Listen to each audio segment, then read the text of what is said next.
First in the house, we got Corey Matthews. What's up, Factz family?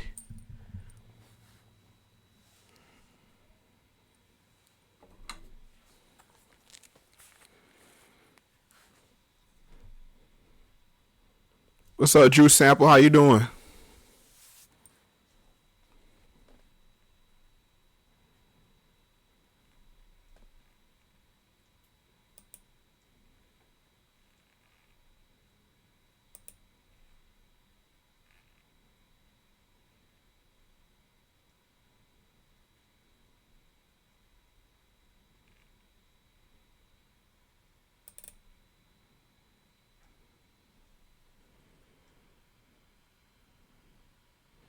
Peace, Carlson Way 1.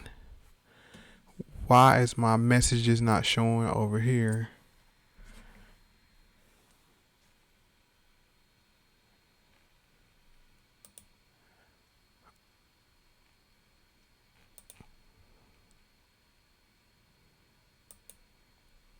One second, y'all. It's not in the morning. Chris Wilson, how you doing? Come on now.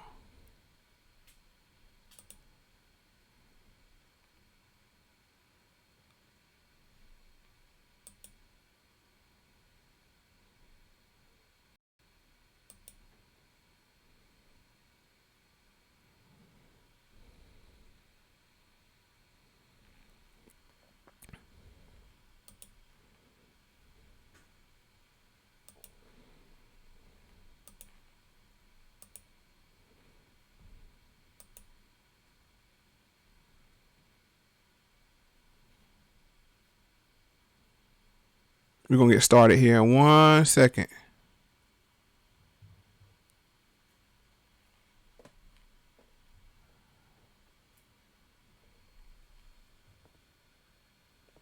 Hey, Miss Tiffany, how you doing? Let's see if I missed anybody.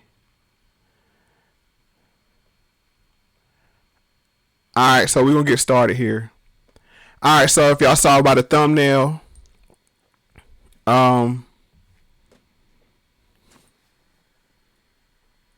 1 second. Make sure I speak to everybody. What's up, Brenton Knight? So we got 10 in here. We're going to get started. All right.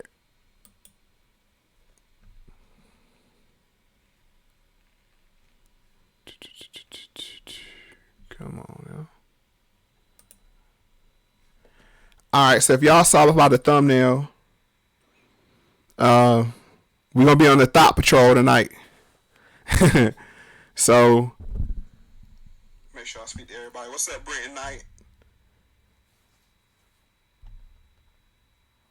So I got some things I want to look at.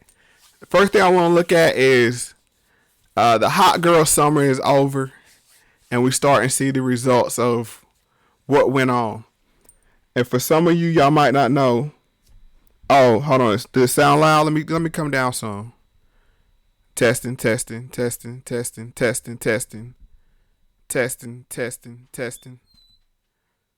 me see here. I think we good now. All right, what's up, Skip Kerr? How you doing? How I'm sounding now, Drew?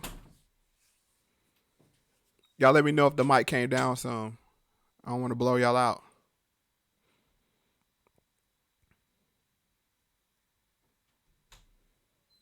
Peace, Andrea. How you doing? All right, Drew. So I'm sounding better.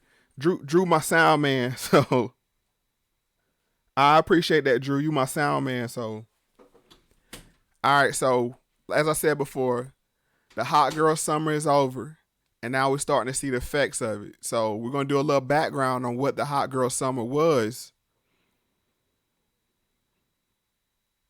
and then we're gonna get into the effects of it. Here's the first video. Megan Thee Stallion enlists Nicki Minaj and Ty Dolla $ign, along with a slick City Girl sample for her hashtag Come Alive, Hot Girl Summer. Real ass bitch, give a fuck. Hot summer. What Juicy say? Hot Girl Summer is produced by The Bone Collector, Crazy Mike, and Juicy J. Juicy also produced Megan's other low-key summer anthem, Simon Says. Hey, Simon Says, put your hands on your hips, huh? Simon Says, put your hands on your knees, hey. Ty Dolla $ign kicks off the chorus on Hot Girl Summer, interpolating JT from the City Girls hit Act Up. Real ass nigga give a fuck about a bitch. It is what it is, there's some 5-star dicks. Real ass bitch, give a fuck about a nigga. Big Birkin bag, hold 5-6 figures. All right, so we're going to stop right there. So y'all can pretty much get the gist of what's going on here with the Hot Girl Summer. And let me say something before I continue on. The City Girls and Megan Thee Stallion are spawns of one Cardi B. So now we can see how when one person pops up, and that's the theme of tonight, memes and hashtags. When one person pops up and we see them doing certain kind of behaviors, then it's going to be a slew of them following in the industry, and then it makes its way outside of the industry.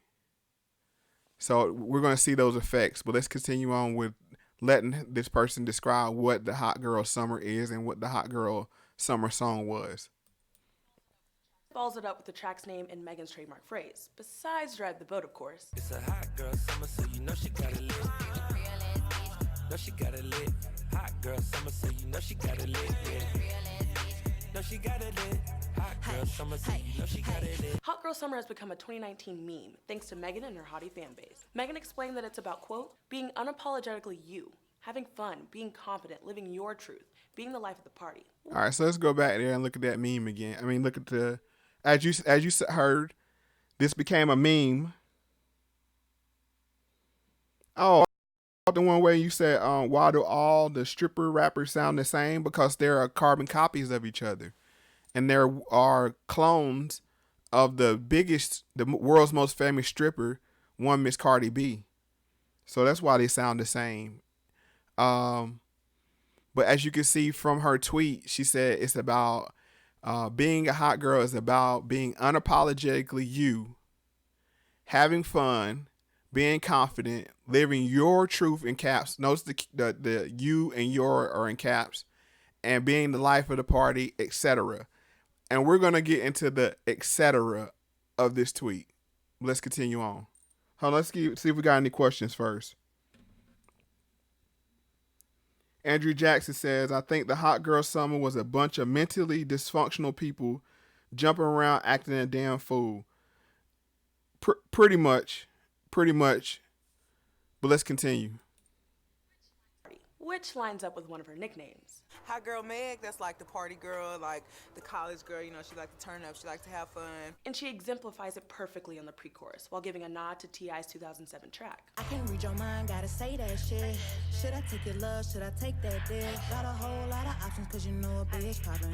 I'm a hot girl, so you know when shit's stoppin'. Yeah. All right, so Carlton Way 1 says, black people always want to party and have fun. We're at war with race soldiers and that are giving black people dirt naps, shaking my head. Yeah, they don't take anything serious, and that's the power of white supremacy. If you go back to my podcast from last Monday, one of the things Neely Fuller Jr. says that white supremacy controls is the entertainment industry. So that is who gives us these highly paid agents that spread dysfunction and misinformation in our communities, and we'll see the effects of it coming soon. But let's continue.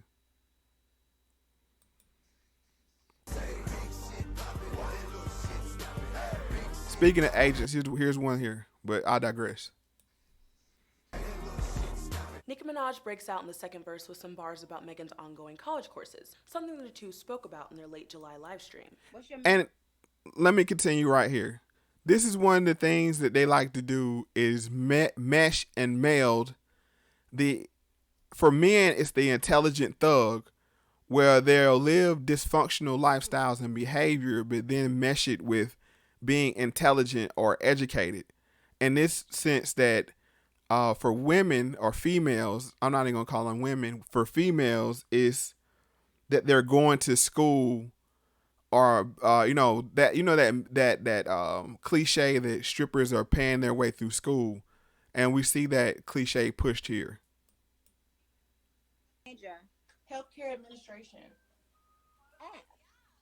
Yeah, nothing to do with music. I just wanted to open up some like facilities in my city. And who gon' tell them that my bitch is getting her degree? And when we say it's hot girl summer, we ain't talking about degrees. Next up, Nicki may include a few thinly veiled shots at Drake after the two unfollowed each other on Instagram following Drake's collaboration with Minaj's ex, Meek Mill. Who won't follow me? Like who don't follow me? Cause even in your new bitch, I can see a lot of me. And honestly, I'm on it cause that should be comedy. You ain't put me in no brands, but I see you proud of me. This also appears to line up with some lines from a remix of Mill's track Barbie Going Bad. When you lose the queen, niggas friendly, dawg. It was just back to back like Wembley, dawg. Megan runs Anchor, shouting out her ongoing effort to eat less meat to save the environment. Now, where does she say she's going to eat less meat to save the environment? See this? Okay. Yeah. To save the environment. We thought to save the environment. Okay. To save the environment. College girl, but a freak on the weekend. Eat that dick up even when I'm Wow. Eat the D up even when I'm going vegan. That's real activism right there. Hot Girl Summer has the hotties excited and has jumped into the top 5 of the Genius Top Songs chart. If you'd like to learn more about Hot Girl Summer, check out the song page on Genius.com. I'm Delisa with Genius News, bringing you the meaning. And all right, so that's the background there of what the what's created the Hot Girl Summer. Is there any comments?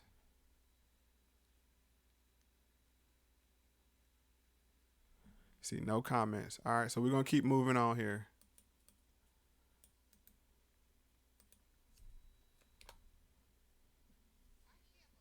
I can't believe I even have to do this. So this is...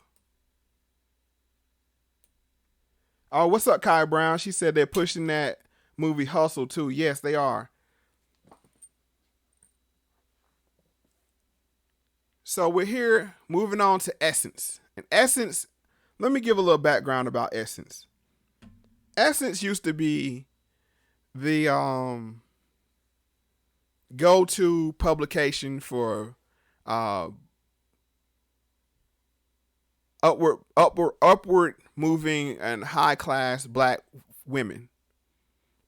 But we see all publications are losing money, and so they must move themselves to spread, you know what I'm saying, spread, to increase viewership, they have to dumb down their message. And as we see here, they're going to explain what a hot girl summer is. She's going to over-explain. But let's read some of the comments first. All right. Kyle Brown said, I didn't know until recently that it was a thing. Lucky you, Kyle Brown. Lucky you. You avoided the mind control. And really what this is a form of mind control. Hashtags are a form, when you see these high profile hashtags, are a form of high level form of mind control. All right, Skip Kerr said, what happened to the real women rappers? That's a good question, Skip. Carlton said, Hot Girl Summer will have black people messed up. Oh, you about to see, Carlton. Oh, you about to see. Drew Sample said, whoa. Andrea, yeah, this is very sad, Andrea. Yeah, Drew, she's eating the D to save the planet. Wow. What's up, Twisted Hickory Juice? You're not that late, bro. We're just getting started. You said you just realized you went live. Yeah, how about a reparations summer? We need that. All right, so let's continue on and let this lady here describe what a hot girl summer is. I can't believe I even have to do this. But since so many people, men, want to act like they don't get it, allow me to over-explain precisely what a hot girl summer is so that we can all be clear. And let me be clear. Essence has become a huge platform for feminist ideology. It's right up there with Madame Noir. As you can see, this is explaining to men, I guess, what hot girl summer is or what it's supposed to be. Let's let the original hot girl, rapper Megan Thee Stallion, tell it. Basically about women and men just being unapologetically them, just having a good ass time, hyping out that you need to be the life of the party and you need to be So positive. notice Megan said this is about men and women. Out of her own mouth, said about men and women, living their best life short. Oh, so it has nothing to do with being in and out of a relationship, pregnant, or anything like that. It's just good old-fashioned self-love and joy? Well, go figure. Megan created hot girl culture. All right, but so it was let's go back and listen to that one more time, what she said. Megan created hot girl culture. Love and joy? It's just pregnant to do with being in and out. Be positive. Oh, so it has nothing to do with being in and out. In and out of relationship, pregnant, or anything like that. It's just good old-fashioned self-love and joy. This is self-love? Wow. Well, go figure. Megan created hot girl culture, but it was another black woman who gave it a season. And as usual, black women are out here originating things, because that's just what we do. And then everybody else takes it, but I digress. That's something to be proud of, that we're originating, our women are originating this kind of behavior. I wish somebody would come along and truly take this scourge away from us, to be honest with you, but I digress. Let me go back to the comments because people are rolling in here. What's up, T. Clark? How you doing? Yeah, they're pushing that black girl magic stuff too, Kai. Shazier, how you doing? It says sounds to be more about public hedonism. Yes.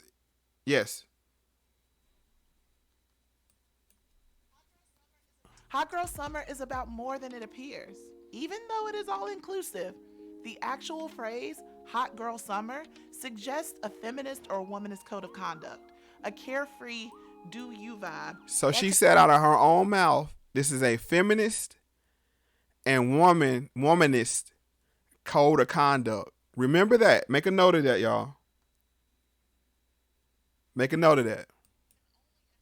And only empower those who adopt the lifestyle. So why is it that people, namely men, feel either one of two ways? Like they need to have a hot boy summer, a city boy summer, or whatever kind of summer they want, or they're allowing women to have our hot girl summer. I'm literally rolling my eyes to the white meat at both of these masculine reactions. So then guys come back and have a hot boy summer or a city boy. I never heard of this crap, but at Megan own mouth, she said hot girl summer was inclusive of men. I wonder what men she was talking about. That's a good question. The hot girl summer. First of all, men, you have hot boy summer every summer, fall, winter, and spring. Can we have something? Like, what in the all lives matter straight pride parade is going on here? I guess since hot girl summer is up for interpretation, it leaves room for some very colorful interpretations of exactly what it is. Listen. Now you seeing what the real hot girl summer is about. Let's go back and look at this again. And she talking about colorful. This is what it's all about, folks, right here. And it's one little snippet. But let's catch it back up with the comments. Skip says they're trying to turn all the little young females into thoughts with the garbage that they're putting out. Yes, and that's why we on the Thought Patrol tonight. Everybody that's involved is on the Thought Patrol. We're going to break it down. And let's be clear, the Thought Patrol is not only for women. It's not only for women. We're going to break it all the way down because there's a lot of thoughts running around out here, men and women. Carlton Way 1, you said, respectfully, Megan looks like a transsexual. I don't think it was accidental that the industry chose her to push the thought narrative. It's very interesting that you say that, and you're going to make me digress. But, hold on. See, y'all do this to me.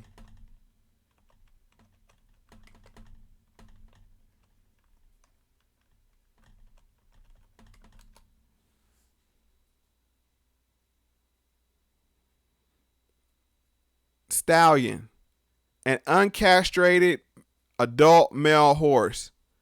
But I digress. Back to the comments. Yes, Spivey. Hey, what's up, Spivey? How you doing? That's one of my day ones. I ain't seen you in a while. All my day ones is in here tonight. Yes, Skip. I just said yes. Yes, it's a male horse. Uncastrated male horse. Yep, we on the Thought Patrol. Factz family is on the Thought Patrol tonight, and we gonna point them out and call them out. But let's continue with the video. Of exactly what it is. Listen, who are we to judge someone else's barometer of what living their best life looks like? The hot and hot girl summer. And see, they did a weird trick here, because I want to point it out. They show one negative. They show one negative image. Let me go back. And then they followed it up by 3 clean-cut positive images.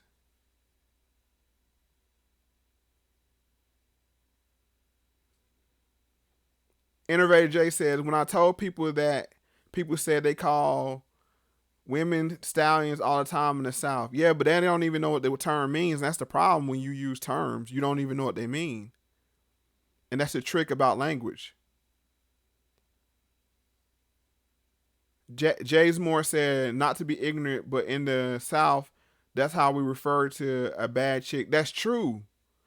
That's true. I'm not denying that, but it's funny how we use words and we don't know what they mean. And words have power. But watch this trick they do. They show the one negative image, and then they come back with the 3 positive images. Interpretations of exactly what it is. Listen, who are we to judge Positive, someone else's positive, barometer of positive. what living their best life looks like? The hot and hot girl summer is allowing people to claim ownership of their bodies through the self-love that is body positivity. Hot They call it is not self-love. We're going to see how this is going somewhere, folks. This is really going somewhere, so just stick with me. Not only in reference to women who look like Megan Thee Stallion. Whew, but what a woman. This is the ringleader. Now, y'all see how they try to show the positive images? But this is the ringleader right here. She has to rap while shaking her derriere on the stage. And this is what feminism looks like. This is what womanism looks like. That you had to objectify yourself for large media companies to make a buck. See, y'all got to put this stuff together. Yes, Bobby, man, I got to come with the facts. Because I'm saying I have to back it up. Because when you just talk, people try to, brush you off. But when you come with the images and the facts, they can't refute it. What's up, Illy, really? How you doing? Just checking in. All right, catch me on the playback if you can't hang around. Oh, Drew Sample, you said you had to look up thought. My bad. Thought, for those that don't know, means those holes over there. And this is not the term I use. This is the term they use for themselves. And when you listen to this stripper rap, they speak about themselves as whores. And when I use that word, I mean it in the definition, dictionary definition of the word. Because all they talk about now is exchanging their bodies for money. But let's continue. Hot is for everybody. Literally everybody. Hot girl summer, however, isn't for everybody. Especially when major brands try to adopt pop culture and bastardize it to sell burgers, shirts, or makeup. Now look, this is what I was talking about in the Chick-fil-A video, podcast episode I did. These large companies have their finger on the pulse of what's going on media, and they're using it to sell hamburgers, makeup, and clothing. These brands, are we paying attention?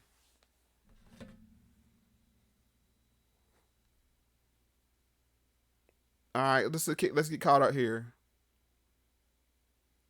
Shazier says, feminism equals whole culture. Well, you have to.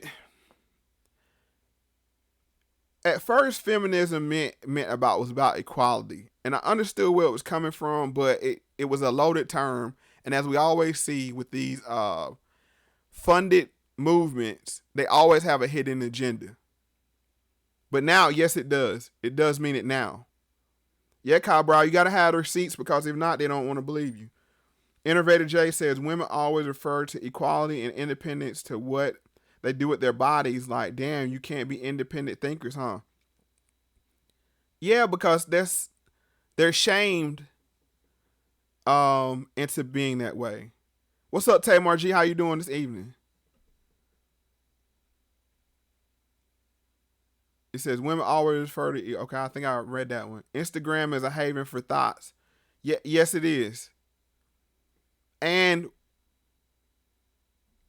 yes, Instagram is a way. You're saying it's a place for attention. And what happens is and these women, let's be honest and fair. These women, a lot of them have low self-esteem and don't have positive male role models, so they seek the attention, but the attention they seek is negative. And the only thing they have to barter and to trade is their physical appearances. So I'm not callous to the fact of what the root problem is, but that's why we have to give these women good examples and not reward the bad examples. You shouldn't like those pictures. You should, follow them on Instagram. If more men would do that, then they would see that their the attention is not beneficial to them. But when men fall prey to their lustful desires and follow these women like the images, what happens is it makes them famous, and then they can leverage that fame for money and resources.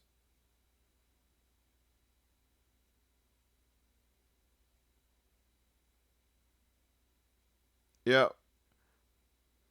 Yeah, they pride themselves on it. Spivey, I try to be respectful to everybody, in general. Swift 46 says peace, Mo. All right, peace, brother. It said, what happened to our society? What happened to our morals? Well, the morals have been decayed because they destroyed the family. And when they destroyed the family structure, the morals went out the window. Let's just be all. Drew Sample said, older feminists are socially conservative. Yeah, they are more. This is not what they had planned. The women that fell prey to this in the 1960s, this is not what they envisioned. Now, the leaders of the movement, this is exactly what they envisioned. Drew Sample said, my mom and stepmom say these women have daddy issues and want attention. Yes, that's exactly what it is. I just spoke on that. Yeah, Kyle Brown, models. Yep. Smiley Face says, the left have hidden agendas and they will support marginalized or victim groups. Yes. Yeah, and that's the other thing, Kyle Brown. Yeah, they don't. Yeah, it's all about filters. It's not even real. These are fantasies. They know how to use angles and filters and makeup and all kind of optical illusions to make themselves appear a certain way. Innovator J says all the top brand employees are unintentionally giving them the game to our culture. You said all the top brand employees. I don't know if it's unintentional though. One thing I always like to say is if you pay attention to the show Blackish, Dre's job, that's what an advertiser does. They bring in a black voice like Dre to tell them what the black people are thinking. Let me read a few more comments, then we're going to get back to the video. It says, what happened to women have self-respect and want to carry themselves with class? Well, society doesn't put those women on a pedestal for the most part. And Innovator J says, Instagram is the new back page. Yeah, it's an open air stroll is what it is. Prostitution stroll. Let's just be honest. Y'all coming with some good comments tonight too. I'm loving the conversation. I really enjoy, you know what I'm saying, when we can kick it. Let's finish up with this video though. Shirts, or makeup. I'm looking at you, Wendy's, and Forever 21, and Maybelline. We can't have anything, right? But not this time. Hot Girl Summer and all its self-love goodness is here to stay. It's not just about the summer. It's not a thought girl summer. It's a mentality, a lifestyle, and a call to action for best life living. And what a time to be alive. Blue Ivy is out here. Look at her. She's just amazing. Happy Hot Girl Summer, or whatever Blue Ivy's doing this summer, because that's what I'm trying to do. All right. So that's the end of that video. And we saw that now we fully understand what Hot Girl Summer is supposed to be. Let's finish up these comments, and then we're going to get into why we're even talking about this. He says, Andrea Jackson said, what do you mean by feminist? I don't see white women jumping around acting a fool. Yes, they are. Yes, they are. Why is it always the black women on drugs jumping around acting a fool? White supremacy at its finest. Now, ask the question. You made a statement. You said you don't see it. Just because you don't see it, that's because they don't publicize it, but it is happening. When you go to these festivals and spring breaks, they're doing the same behaviors. It's just, yes, you're right in the sense that we only see, they only elevate us doing it, and it's for a reason too, because these people they put out, Cardi B's, Megan Thee Stallion, City Girls, they are very influential, and they're the one that propagate the bad behavior down to the, you know what I'm saying, to the masses. Caught the one where I said even Aisha Curry wants to be like Instagram thoughts. That's why she wants the attention. That's very true. And you know what? It's actually hard for women out here. I gotta be honest, because there's so many images and expectations of what they're supposed to be. If they don't have the reaffirmation of positive male role models in their lives, they could easily succumb to the peer pressures. Let's not act like that's not a real thing. Innovator J says, I'm torn because I done got up with women for Instagram, but I wouldn't wife them. And Innovator J, I'm glad you said that. Women, listen to what this man just said, because this is what happens. A man, this is honest. I'm glad you were honest about it, Innovator J. He says, I'm torn because he gets up with women for Instagram, but he wouldn't wife her. So yeah, you'll be what they used to call a fun time girl or a good time girl, but then the honest, reserved, women will actually get the ring and get the husband. So pay attention to that when you think about this, about long-term pleasure or short-term pleasure, long-term success or short-term success. Spivey said, what happened to the real men that could see these fake females and choose to ignore their trashy ways? Well, what happened to the real man is a lot of them don't have fathers at home to tell them, son, this is what a good woman is, and this is what the values you need to look for in a good woman. And as the Innovator J said, a father even tell you that's a jump off or a fun, something to play with, a toy, but you don't take it seriously. And you know who else the women end up losing in the end? We're gonna see that. Hold on. Let me read a few more comments, then we're gonna move on. Man, y'all dropping comments tonight. I like that. I try not to miss any. Drew Sample said, I think it's more about not understanding a private life versus a public. That's very true too. I mean, you could do what you want to behind closed doors. I mean, that's your business. But when you carry yourself like that, it's something else. Chase it, yeah, optical illusions. Man, what they can do with makeup and these cameras, and man, what they can do with that is amazing. It's amazing. It's almost it's a form of, and you know what? Let me be honest with you. They even call it sorcery. That's what they call it, sorcery. Esteban E said, peace, blessings.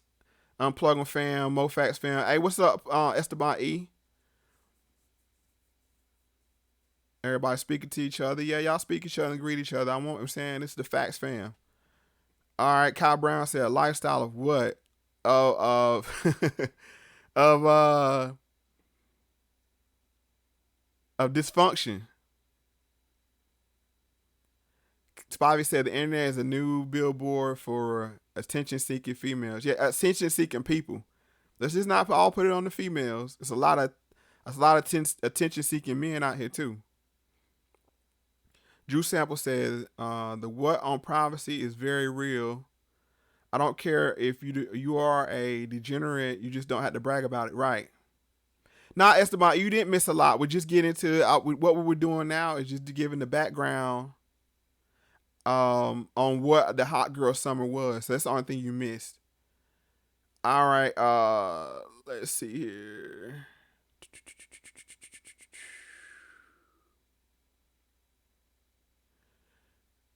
Ralph Raider says, yes, he said, yes, the white ones are at my college, yes. And you see it at these liberal universities, this hedonistic behavior, it runs rampant. And it's nothing new. This is nothing new. It's just that the internet exposes it to such a high level now.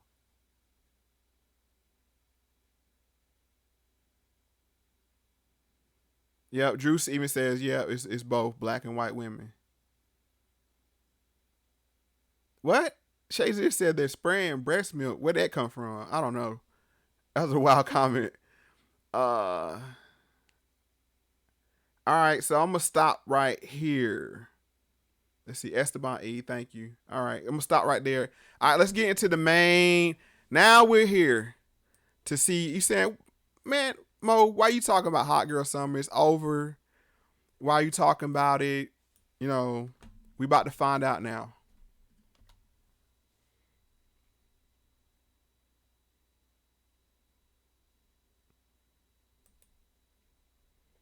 Now we get into the meat of it. So I was at home this Monday, chilling, minding my business.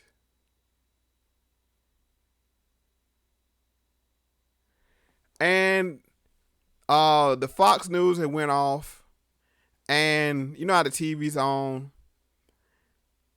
and this Wendy episode was in the background. And I heard Wendy say hot girl summer, so my ears perked up and I started to listen. And this is what I heard. Everyone have a seat, except for you. Oh, okay now. Wow, I love the bottom of your pants. And yeah, your cuffs and stuff. Who are you? How you doing? How you doing? I'm India. I'm from DC. That's a good piece. I'm a wig designer. You're a wig designer? Yeah. Yeah, you design. Is she really Wendy? And this is what, look at this. I mean, teach his own. But this is the only thing I have with weave. This is the only issue I have with weave.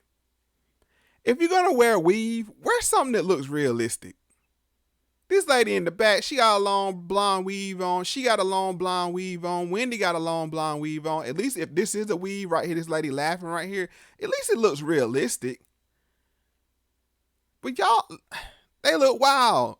Like she got a mop on her head. But I digress. Let's just keep going. Wait, let me back it up some more. Then she got these big old fan dusters on, eyelashes. Once again, if you're gonna wear eyelashes, cool, but at least wear something realistic. These joints is like 2 inches long. What's going on here? But let her speak. Hold on, let me catch up with the comments right quick, cause I don't want to get too far ahead.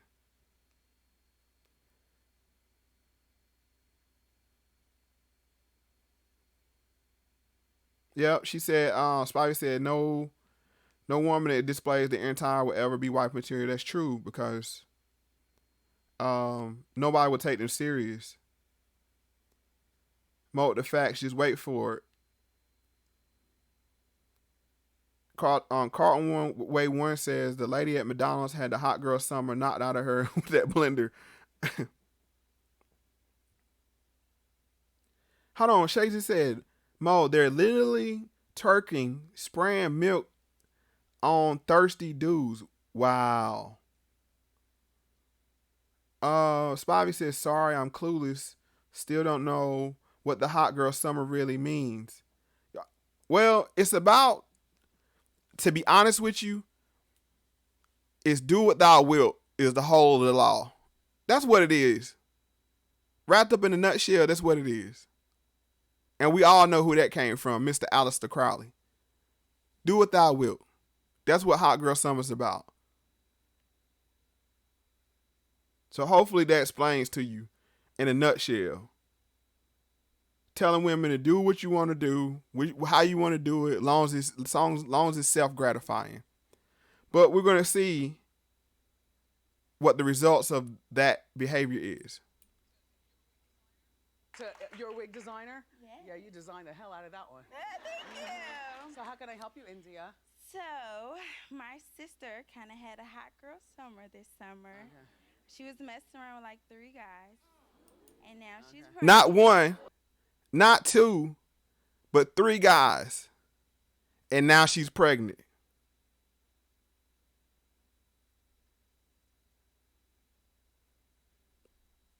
And the thing is, she probably would mess with more dudes than that. But it's 3 dudes in that short period of time that she messed with, and she don't know who the father is. And now everybody in the audience is like, what? Did y'all hear this? Let me back it up a little bit.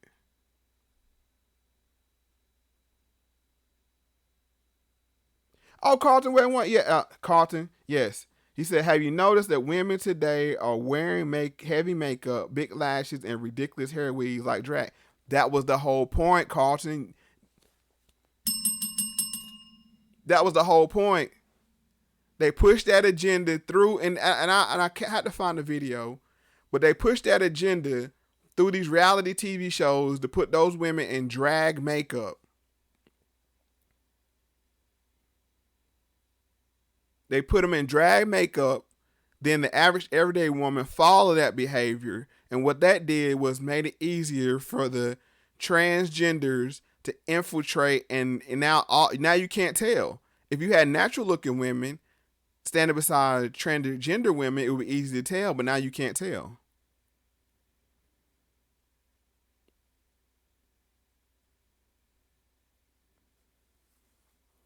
Let's see. Spivey said, as long as it gratifies you, promoting women to be selfish. No wonder so many women are single. Yes. And that's the thing. Women don't understand that. And this is the thing about equality. And let me be honest here. Women think they can be like men, and they can. They can choose to be like it, but there's a double standard. Is it fair? No, but it is. I just speak in reality. This is a pro-truth channel. I ain't here to lie to you. Shazia said, most Christians I know behave like Satanists. That's because they are Satanists. They just don't realize it because they do what they want to do. Cosmo Energy, Cosmo Energy, how you doing? I'm glad you could join us. He said, it's nasty, but guys have been doing it openly for a long time. Well, I just said that. There's a double standard. Is it right? No. But the thing is, we used to look to our women as the standards creators for standards in society. And what I mean by that is even men were like sowing their, wild oats or whatever you want to say it. Women were more contained and conservative. This is the word I'm looking for.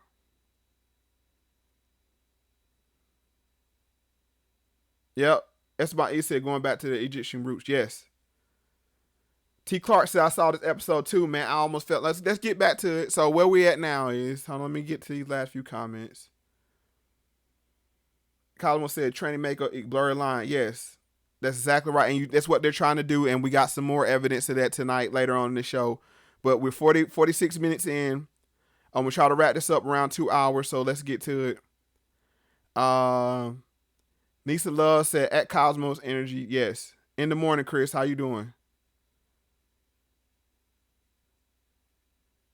You said tuned in. You're talking about traps. Kyle Brown said, you checked out. Yes. Yeah, you know I checked out Chronicles. T. Clark says, y'all talking amongst yourself. I know you're a woman. I'm sorry. I know you're a woman on Cosmos. I remember you from last time. You were giving me a hard time about K Michelle. I remember y'all. I gotta figure out how to do the phone thing. Cause it's a whole service you gotta order to do it the right way, and I'm not trying to make that financial commitment right now, but there may be a workaround. Let me keep working on that. Yes, women are kept. Twisted Hickory Juice said Morgan Flow lame as F.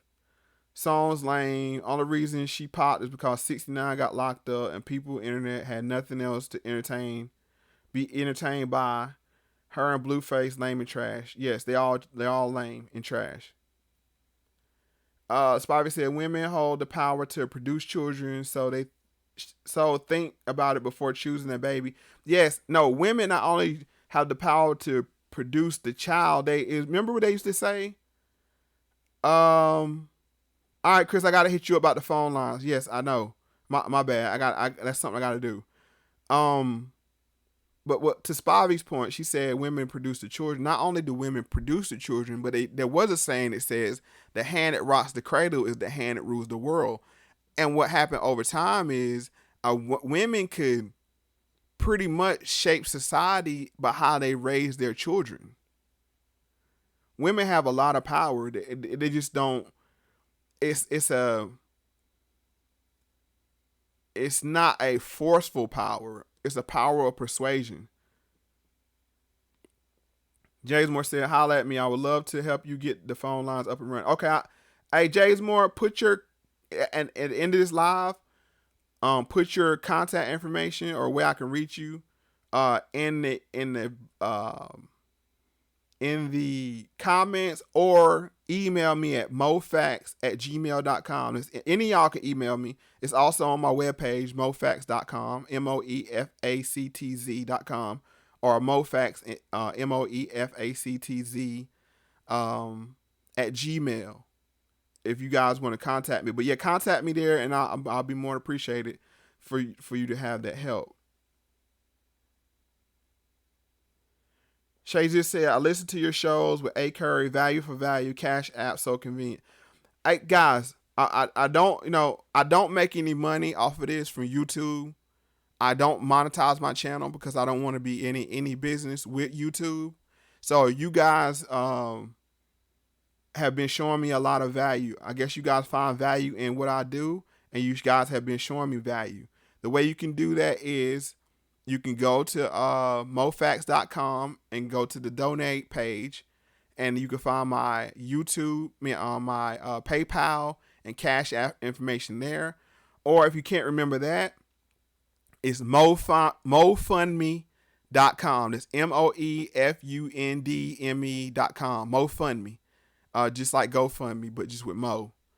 I appreciate all your donations, and I'll do reply back with an email. And the best way to, if you want to have a short conversation with me, is in DMs, or either on Instagram or on Twitter, or via the comments if you don't mind it being public, via the comments on the YouTube videos.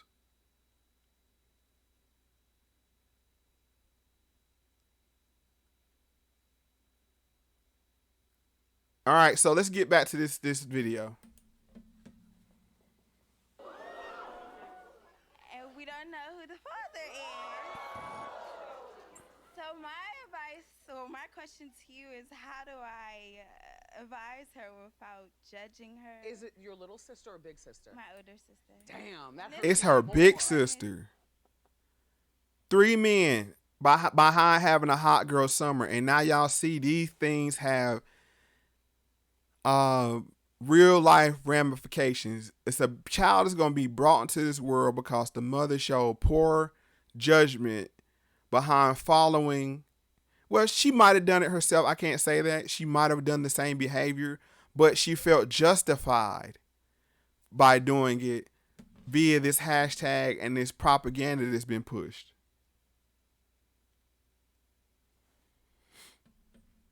Let's continue on though. I see you. And she doesn't know who the father is. Well, she only messed around with 3 guys. She only messed around with 3 guys. Only.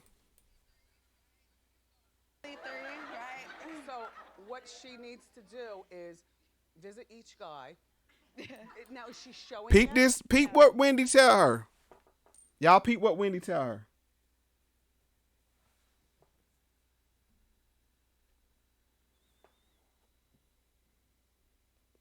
Hey, I appreciate that, Spivey. I appreciate that.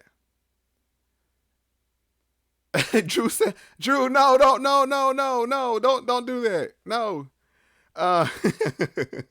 Shazier said gross. Twisted Hickory Juice says, how the chick come out the house looking like she casket ready with that weave and makeup? Right, bozo. And she thinks she mad cute.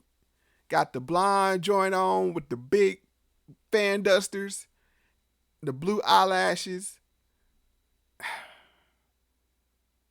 And I tell my wife this all the time. When people do something dramatic to their hair, it's something on the inside going on. It's something on the inside going on. Let's continue. Perfect. Here's the plot. She is going to visit each guy and take... Damn, Shampoo, how you guess? Steal the DNA from the guys. That's exactly what she said. Steal the toothbrushes from the guys. That's +1 for Shampoo, because he got that right. Twisted Hickory said 3 guys mean 20 dudes ran up. Yeah. And I always appreciate you, Spivey. Always. T. Clark said, I would definitely support. I appreciate, man. I appreciate that.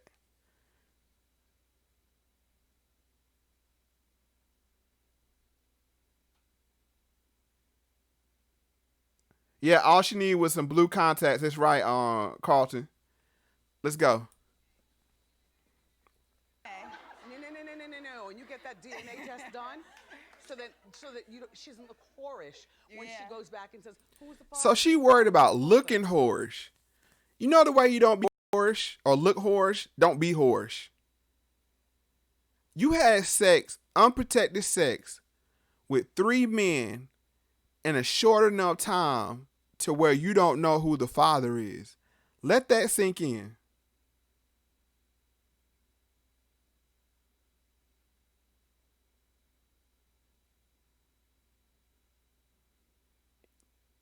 Cosmo Aaron said it takes 2 to tango. That's very true. It does take 2 to tango, and I'm not saying that. But what I'm saying, Cosmos, let me explain to you what I'm saying. I'm showing the effects of how a hashtag or a meme is affecting society. It just so happens that the women are the victims or the participants in this 2 to tango.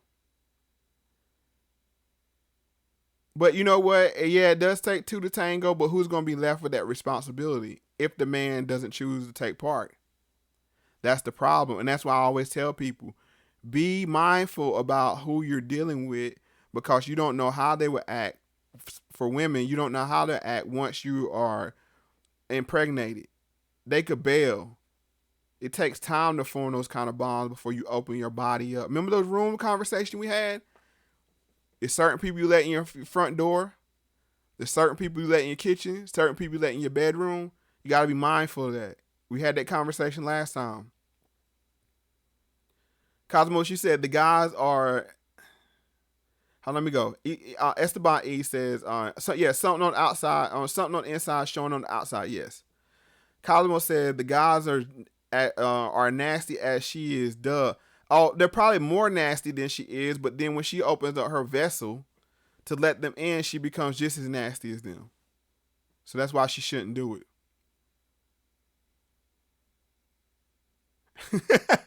Shampoo, you crazy. Yeah, she about to give her a life lesson.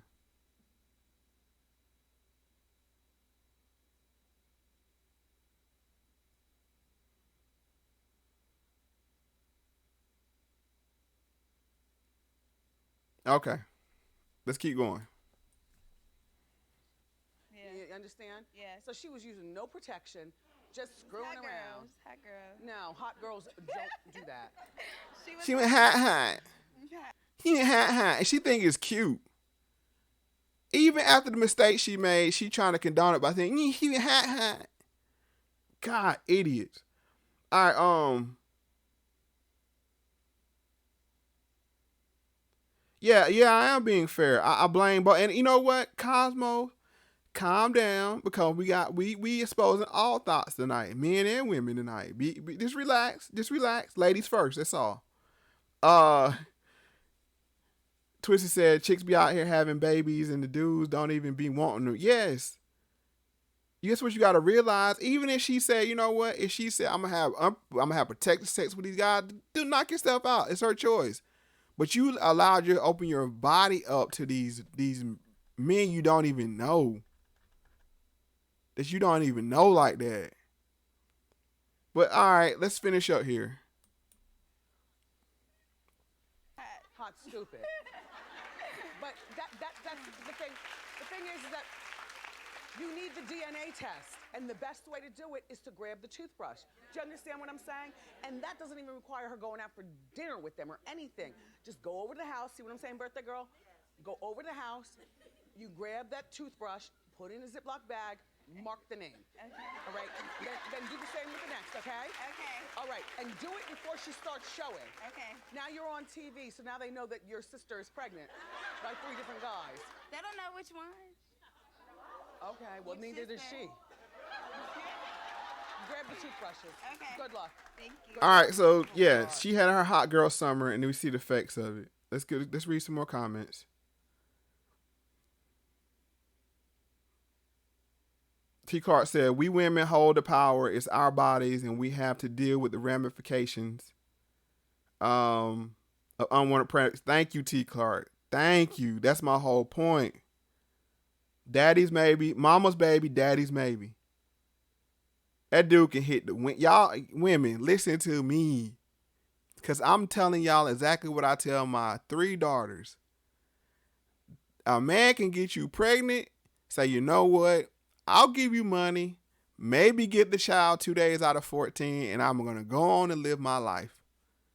And you're responsible for the majority of the child rearing, the time it takes. Now, he might financially reimburse you, but he's not obligated to participate. Now, is that guy less than a man? Yes, he is, but it's a lot of dudes out here that are less than men that can impregnate you. Let's just be honest. All right, Twisted Hickory Juice says, them facts. Drew Sample said, vampires are metaphorically real. Yes, they are. Twisted said, I got homeboys that don't even want to go home after work. They hate the girlfriend, wives, and the kids. That's very true. And those men feel trapped, and you know what? They feel miserable, and they make the women and children around them miserable as well. That's about, he said, God in control of our template. We must always give him the glory. That's very true. Shampoo said they don't leave because the girl works or owns the house. And those men don't have any power. They don't even own the house they live in, and the women hold them for ransom by threatening them to see with visitation of the kids or taking them out on child support. Yes, this is thought training at its finest. But you know what? We on Thought Patrol tonight, so we're going to hunt them down. All right. Let's see here. Renault Motivate says, black men, we need to stop preying on black men and women. Yes, we need to stop preying on each other. I totally agree with that. Cosmo says society is teaching both sexes to be promiscuous. Yes, that's my whole point, and we're going to see that soon. But let me just continue on here. All right, I'm going to stop right there. Let's go to the next video. So, Wendy was kind of looking at this woman like, how could you do that or whatever. This ain't the first episode. When I started doing my digging, as y'all know I always do my digging, I found out that this ain't the first. This wasn't the first hot girl encounter that Wendy had. Let's look at this one.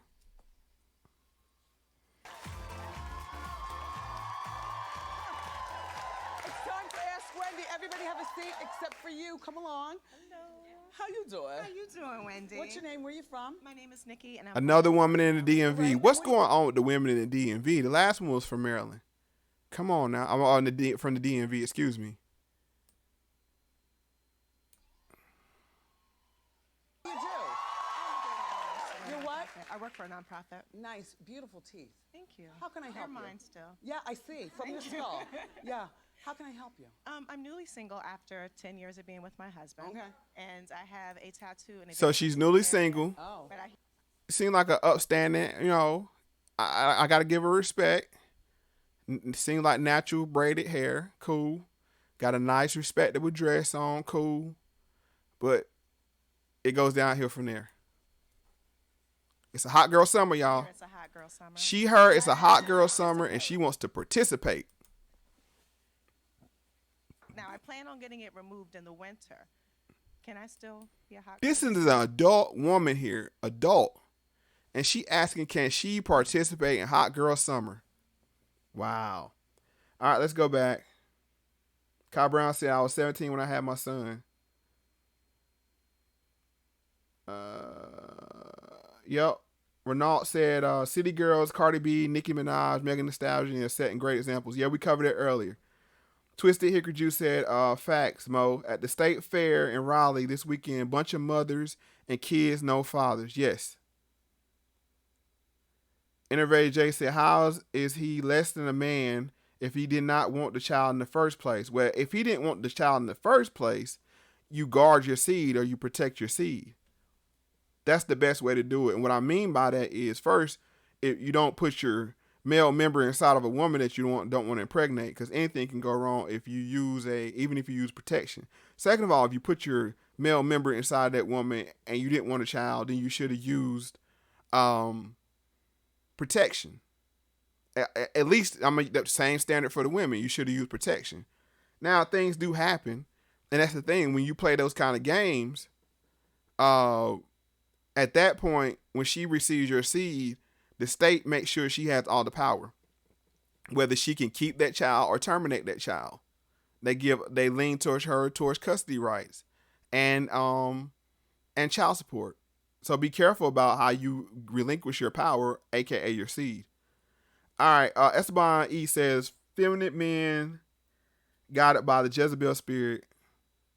Spivey said, boss baby is going to be too smart for these ignorant men. Yep.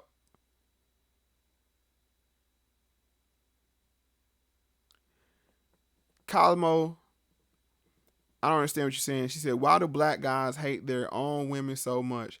Let me, okay.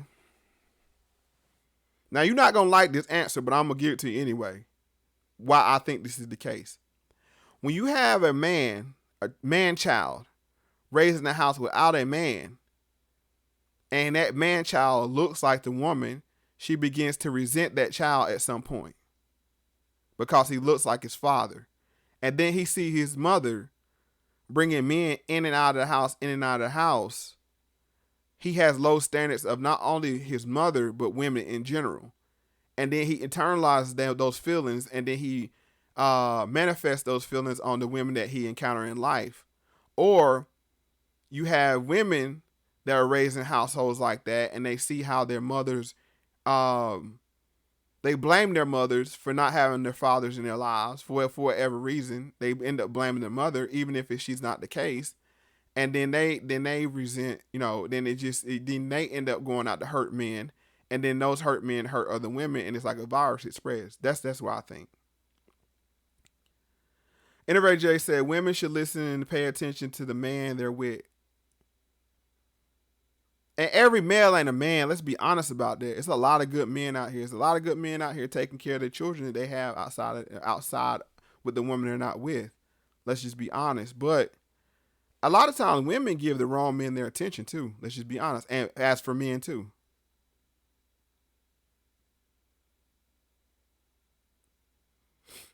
Spivey said Wendy can't deal with these thoughts.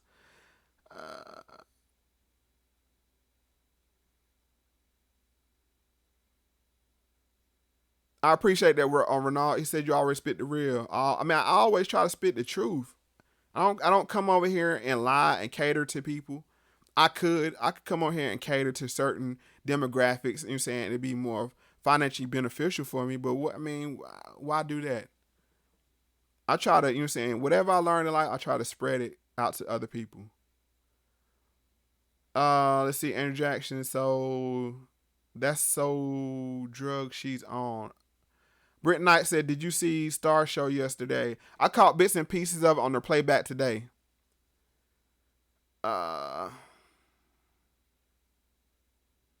Yeah, you do got to strap up. But let's keep on with this respectful, quote-unquote respectful woman that wants to, newly divorced woman that wants to participate in Hot Girl Summer. Yes, ma'am. Why not? Where is it? A tramp stamp? No. Where is it? South of the border. Okay. But how, like, what are you going to show? Are you going to walk around with your vagina? Like, what are we doing? Maybe. No, no. I mean, just, in general, when you want to, like, kind of. Where is it? It's, like, right here.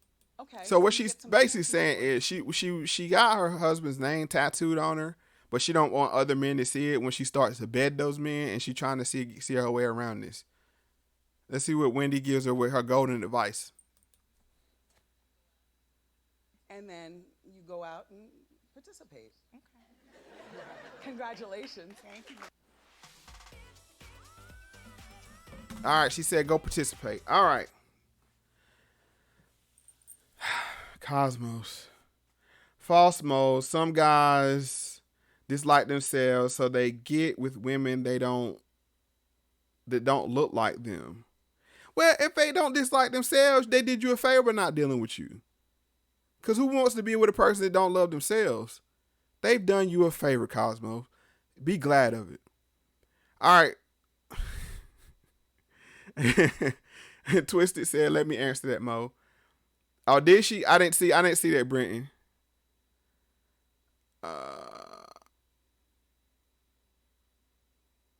You said, I dated guys with both mothers and fathers in the home. They were messed up. The dad was weak and uninvolved. That's your problem right there. A woman shouldn't have children by a weak man. Women, I'm going to say this for the men that got on them about protecting their seed. Women, protect your eggs. Protect your womb. Don't let these weak jellyback men up in your womb.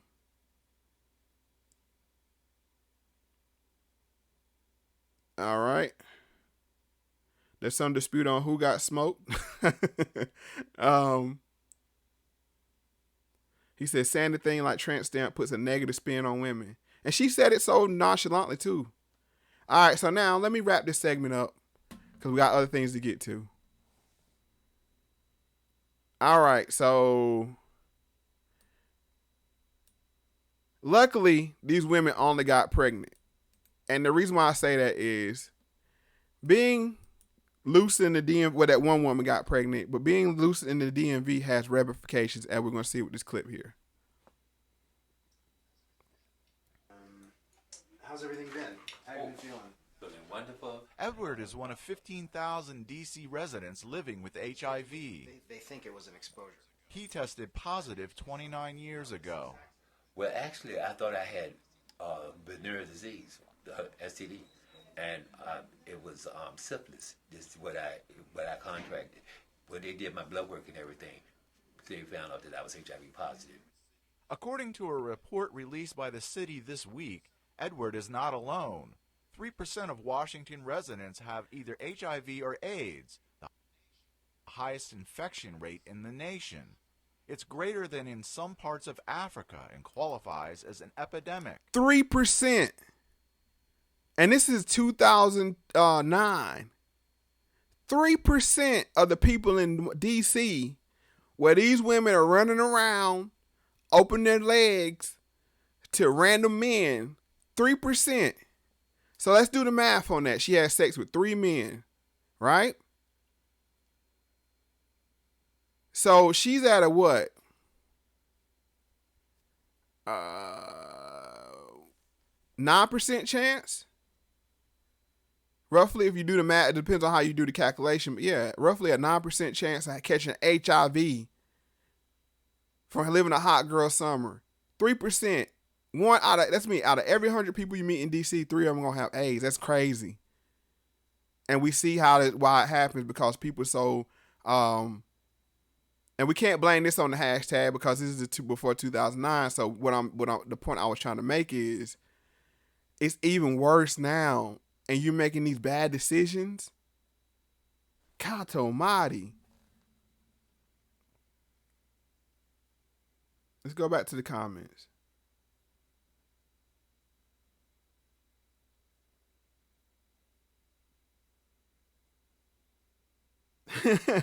He said, just say it's your dad's name. I don't think you would put your dad's name there, Drew.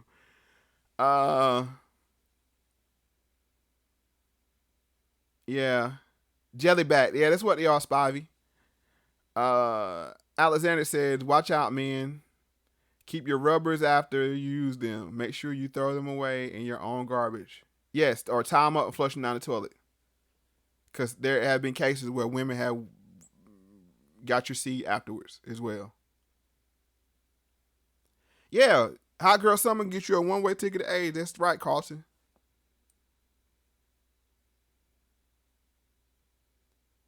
No, they don't got no drug to protect you now. I don't trust that. Spivey said, thank you, Mo, for your opinion and content. Respect you always. Gotta go. All right, good night, Spivey. Have a good one. Yeah, I don't trust them drugs, bro.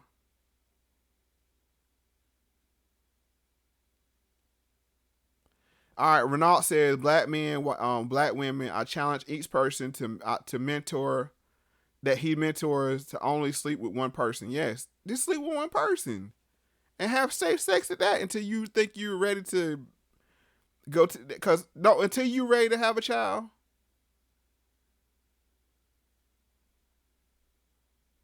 Don't open yourself up for that. Yeah, they are open their legs like that. Innovator J said, women love to have it both ways. So you get pregnant with our child, but only you have say so. But I have to deal with whatever you decide. That's very true. Parenting rights is so one-sided. The twisted Hickory Juice said, Mo, is the truth. You got to keep it real now. Yeah. All right, let's keep going though, because this is going to feed into the next one. The city's HIV/AIDS Administration Director, Shannon Hayter, says calling it an emergency is not enough. This is an urgent and important and a long-term problem that needs an urgent and important and a long-term solution. I actually think calling an emergency sets the bar too low. Whatever happened in the past, it has stopped. It stopped. Yes. According to the report, the virus is being spread by men having sex with men, heterosexual sex, and intravenous drug use. Men having men with sex, heterosexual sex. So this leads me to my next topic. You say, okay, if it's men having men with sex, how does it jump over to the women? And this is down low brothers. Which leads me to the next topic. Mr. Tank. Yes, we got to go there tonight, folks. Mr. Tank. This is Thought Patrol. Cosmos. I told you I was going to be fair. So we pointing all thoughts out tonight. Men and women. State of being. They all got to be called out tonight. So if you've been living under a rock, Mr. Tank has made some inflammatory comments about a man could give fellatio to another man and not be a homosexual. Twice he could fillet another man. Yes. So this is how this ties into the first conversation. As we saw in that report, men have sex with men, then they jump back over to women. They bring that virus back and forth between men and women, and now here we go. Yeah, Twisted. You gotta tie that mug up and flush it. Ain't no waste baskets, bro. Can't trust it. But yes.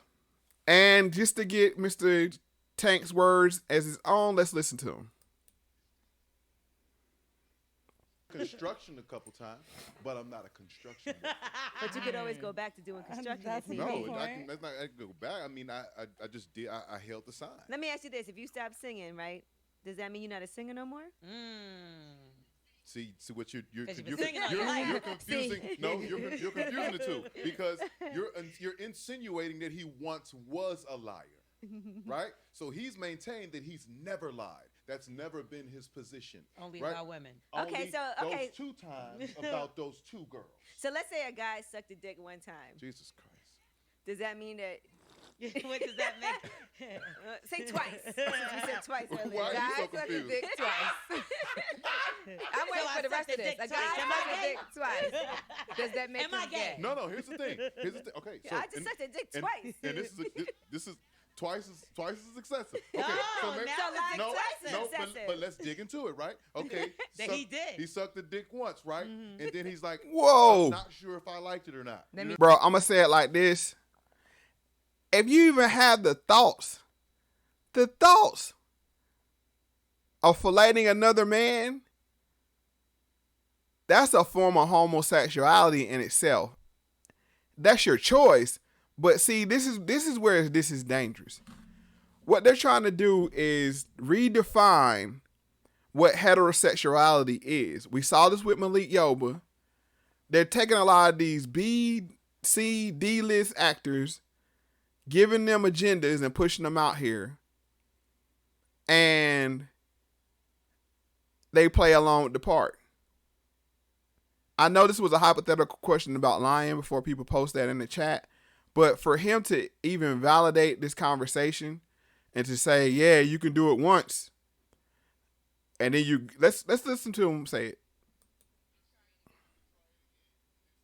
Let me try it again. And then he says, you know what? It's not for me. Don't like the taste. You see what I'm saying? Don't like the taste. We're not talking about chicken. We talking about dick. He said, I tried once. You know what? Then try it again and say, not for me. Bro, ain't no coming back from that. Yes, Miss Harris. Yes. Let me catch up here. Bro,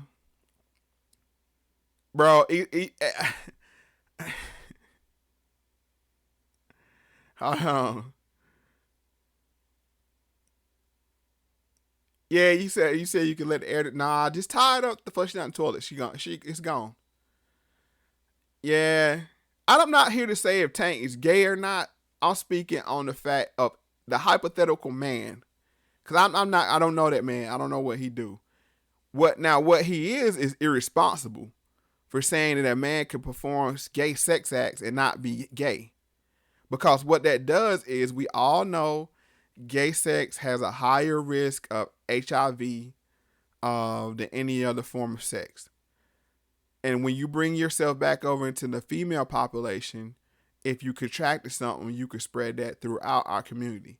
That's where I think he's irresponsible. I'm not here to say what he is or what he's not, but the hypothetical person he's speaking of, yes, if you fillet a man once, you're homosexual, bisexual at the best, but you are no longer heterosexual. Now, what you call yourself, that's fine. But what I'm saying is you can't blur the line on what heterosexuality is. This is where I take offense to it. Whatever you call yourself, knock yourself out. Whatever you call, but you can't call yourself heterosexual. No, and no. Common Energy said, Tank's like me. That's not for me to say. Renault said, I remember used to be scared of gonorrhea. People now view AIDS as common as cold. Damn near. Yes. And that's not even get on herpes. Herpes is like, It's like a inconvenience. Yep.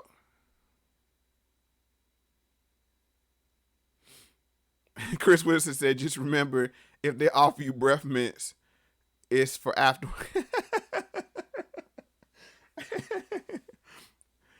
Yeah, he does sound stupid, Miss Tiffany. And I don't think I spoke to you, but how you doing? Esteban E said, you're homosexual. The thoughts in your head prove so. Yeah, because you had to get to the point at some point, you know, and that's fine if you're that way. That's you. As Brother Theo said, I don't have a heaven or a hell to put you in. That's your choice. Where it sticks, and where it sticks with me at is when you try to call yourself heterosexual after performing homosexual acts. No.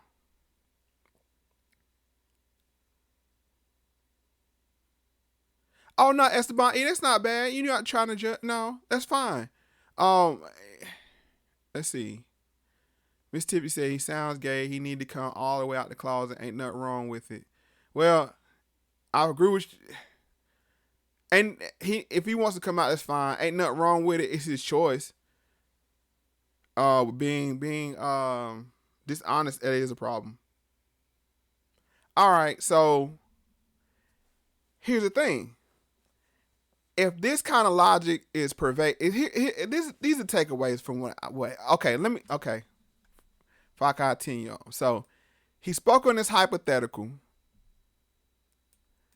and then he comes back and double downs on it.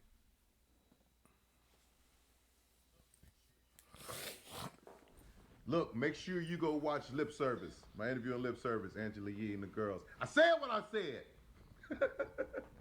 Y'all so goddamn homophobic. You got to watch the whole clip. In any event, it's just homophobia is real. Let me just tell you that. It's just as real as racism, classism. Homophobia is real as racism, classism, and just as damaging. Homophobia is real, is damaging because people want to say you need to declare what your sexuality is to be honest with people. And like I said, it ain't for the world to know, but if you're dealing with a person on a sexual level, you should be honest with them about what you're into. You don't need to declare it to the world. But my issue with this whole thing is you're trying to redefine what I am. And I think that's the whole problem that we had last week with the transgenderism. Fine, if you're a trans man, trans woman, that's fine. But you can't call yourself a man because you're not. Because then you're trying to define what I am or redefine what I am. No, I can't go for that.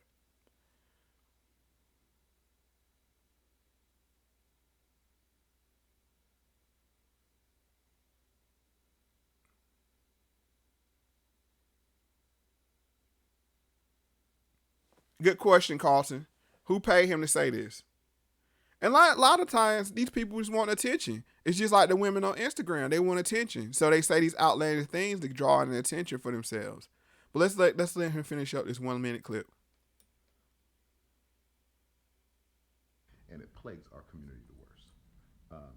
That's, this can't be used as a negative. You can't use a human being's existence as a negative. We're going through enough shit.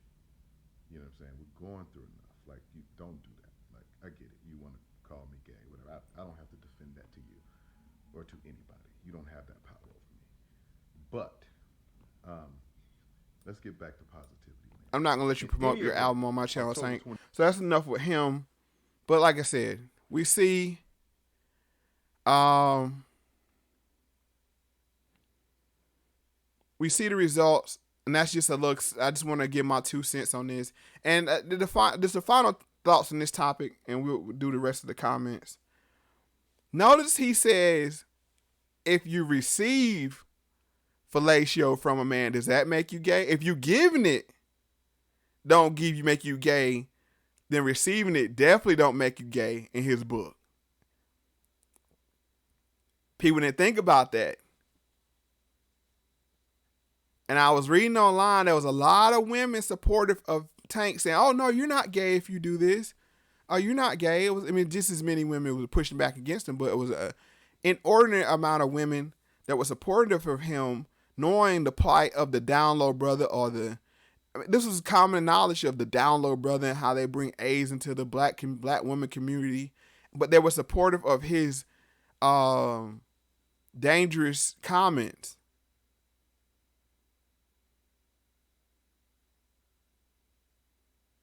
Let's go back to the comments though.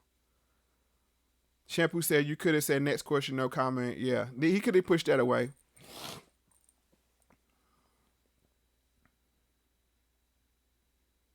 Yeah, they are pushing the agenda, Cosmo. You said, I bet he got paid to say that, just like Kanye said in his interview with Big Boy. They paid to say they do a lot of things great for interview. Yeah, T. Clark, this is another Malik Yo, but yeah, and that's what they're doing. They're using supposedly heterosexual men to push the redefining what heterosexuality is. And I'm not going to go for it. I'm going to use my platform to push back against it. But as I said before, there was a substantial amount of women that were supportive of Tank and his comments, and I believe that was from a disingenuous place, because there's a lot of women that dabble in homosexual acts in their exploratory phases, but then they don't want to be classified as bisexual or anything other than heterosexual. Let me say it like that. They don't want to be classified as anything other than heterosexual. If you did what you did, you did what you did. You had to live with your actions. Now you could go on to live, be in monogamous relationships with people of the opposite sex, but once you cross that line, you have to own and accept your previous behavior. That's all I'm saying. But I'll digress on that topic. Let me read some more.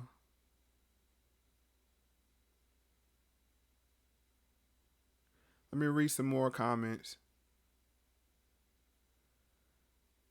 Ivan, how you doing? So modern. What's up?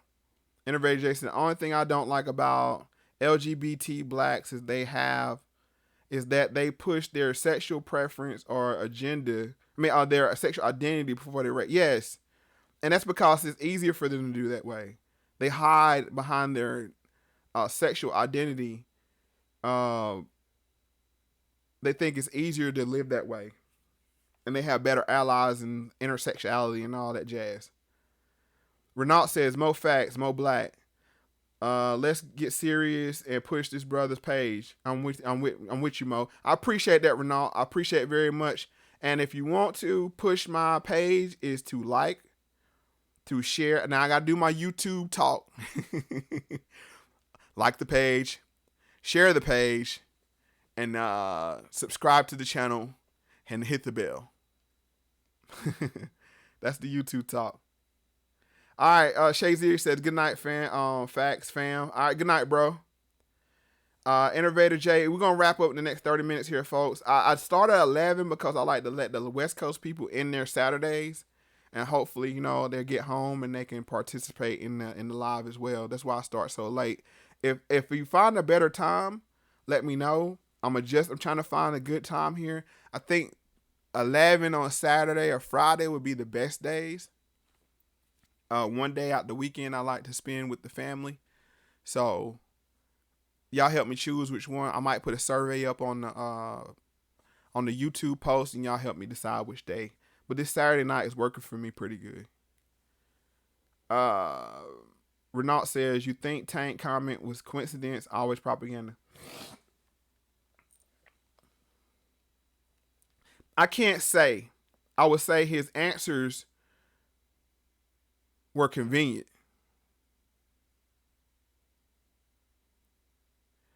T. Clark says you need some moderators, Mo. Here's the thing about moderators. I think we've been quite peaceful in here today. Now, as the channel grows, we might have trolls that come in, and I might need to hand out some wrenches to people, and I'll be cognizant of people that were here first to to consider people that way.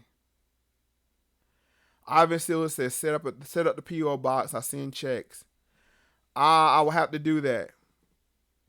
Sunday night's not good for me because that's when I do my prep for the Monday podcast. So that's why I don't do Sunday nights. I appreciate it, Cosmo. But yeah, Sunday nights doesn't work for me in my schedule. Unless it's going to be on Sunday morning. I used to do them on Sunday morning as well. But we could talk about that. Esteban C said, make me a moderator. I'm one of the... I know who you are, Esteban E. Yes, and like I said, the first people here. But I don't think we need moderators because it's been quite peaceful in here. Knock on wood, we've been blessed that we haven't been bothered by any trolls.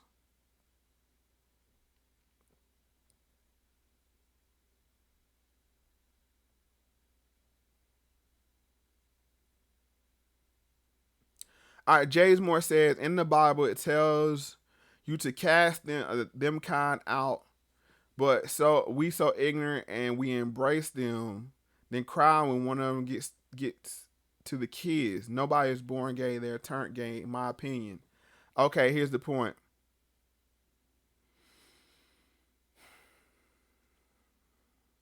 Let me think about that. Yes. Okay. If a person wants to live a certain lifestyle, that's their choice. But then as a human being, we have choices of who we allow in our circles or who we don't allow in our circles. Now, Jason, I wouldn't tell you who to allow in your circle or who not to allow in your circle. That's not my job or my role. But a lot of times people have family members that are wrestling with this this life choice or whatever you want to call it. And it's not as easy as you make it sound that they can just cast them out. But with that said, I see where you're coming from as well. And that's why it's so difficult, because it's no real answer to this. Esteban, okay, Twisted says 20 more like jump in the car with us. Esteban E said, Mo, when you don't to keep it real with your sexuality, you force others to perform homosexual acts without the person knowing it. Unacceptable. Yes. That's why you need to be honest. All right, so that's the end of the tank conversation. I wanted to get there and talk about that. All right. So we talked about men thoughts. We talked about women thoughts. And now we're going to talk about political thoughts. Oh, yes.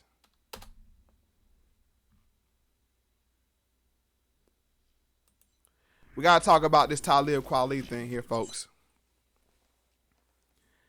All right, so Mr. Talib Kweli has been having this ongoing running beef with ADOS. I say this clearly, and I've said this before, I am not a member or affiliated with ADOS in any way. But I am ADOS by the definition of the lineage, to term for the lineage. And when he makes disrespectful comments about not the group, but the people that address themselves as ADOS members, and what I mean by that is my grandparents are descendants of slavery. My great-grandparents are descendants of slavery. My great-great-grandparents were slaves. It's well documented on both sides of my family. So when you say this, you make these sweeping comments, I have to look at you and I have to look into your motives of why you're being so negative. With that said, I will say this. There have been members of the ADOS community that have been showing trollish tendencies. That's not helpful to the movement of trying to receive reparations. Due payment. This is not a gift. This is not a social program. This is repayment for services rendered. Let me be very clear on what reparations is. And actually, the first video I ever made on this channel was pertaining to reparations. But we're going to go over a couple of these Vlad videos. I'm going to do less comments because for the sake of time, but we're going to get into it.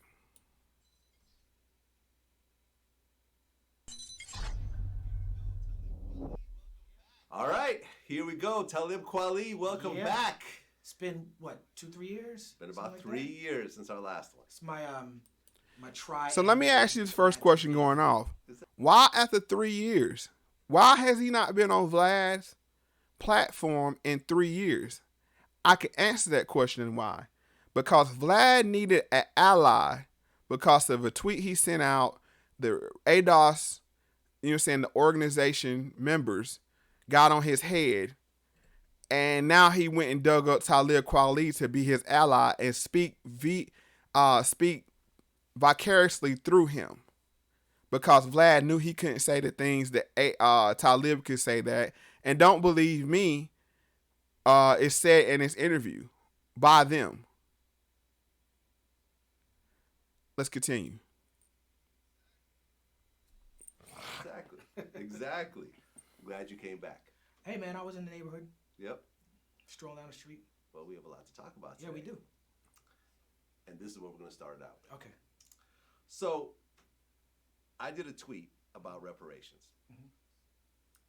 I was up one morning. And When was this? This was a few weeks ago. Okay. A few weeks ago. And I was up one morning and I started thinking about all the groups that have gotten reparations throughout history. From the Japanese to the Native Americans to the Jews and so forth. And I was like, why aren't Black Americans not getting reparations? Why is this not a serious conversation right now? Because clearly there was a violation of people's rights over hundreds of years. So he was just up one morning. Of this. And he's like, pondering who received reparations and who didn't. And these thoughts crossed his mind. Come on, knock it off. Today, let's go ahead and start talking about it more. So I went ahead and tweeted, I said, I fully support reparations for African Americans. And then I said, possibly in the form of a free college education. All right, so here's the thing.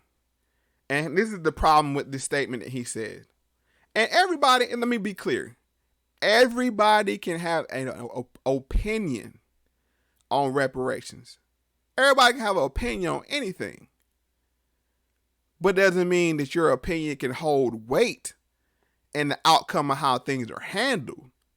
Let's be clear on that, because that's the real problem with people with, and I'm going to say uppercase ADOS for the organization and lowercase ADOS for the members of the group, the lineage group ADOS, not the organization. I fully support reparations for African Americans, possibly in the form of free college education. Now, this has been a left-wing Democratic talking point here. They don't want to give us cash payment, and that's a problem. But let's go to the comments before we get started here, really. Brian Brown says, love your podcast with Curry. Learn so much. I'm glad you learned so much.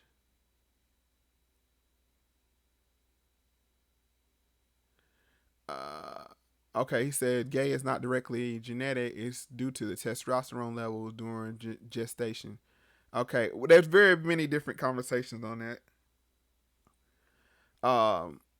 Brenton Knight said F him. I agree. Drew Sample says, and the Hoteps. T. Clark says F Talib. And so we got no Talib fans in here tonight. It says none of Vlad guests are going to press him about the sexual harassment cases and still rock with him. I don't know about that, so I can't speak on that. Yes, T. Clark. Yes, ADOS is not a group. It's a lineage. And it's a specific lineage.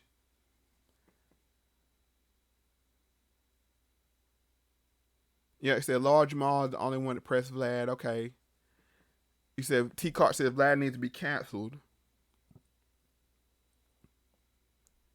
Carlton Way one said Vlad tried to get Joffrey to cape for him, but it backfired. I missed that one. I don't watch too much Vlad. This was brought to my attention. Let's see. 9 more likes. People salute a Durham, North Carolina bro. Pushing project info to ill people. Yes, thank you, Twisted. That's my boy, C. Brethren. Yes, and we got 40 people in tonight. It's awesome. Awesome. I appreciate each and every one of y'all that come and join me. But let's just get back into the problem with that. Like I said, they don't want to, and people, the ADOS the uppercase ADOS people are very sensitive to people that try to say anything that's not a cash payment. It's for African Americans. And then I said, possibly in the form of a free college education. And see, Talib even knew that was not going to go over well. Because, let me be clear. ADOS, the people behind ADOS, the hashtag, and let me say this. I said it before, I'll say it again. What ADOS, the group, has done is coined a term for people of the lineage to get behind and identify as, because you have foundational black, you have ADOS, you have all these different floating things, because the term African American has become so diluted that it doesn't mean anything anymore, because it can mean anything. At one time, it used to mean ADOS, but since you have so many immigrants coming in to America,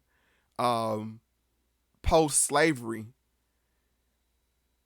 it doesn't necessarily mean the same thing that it used to be.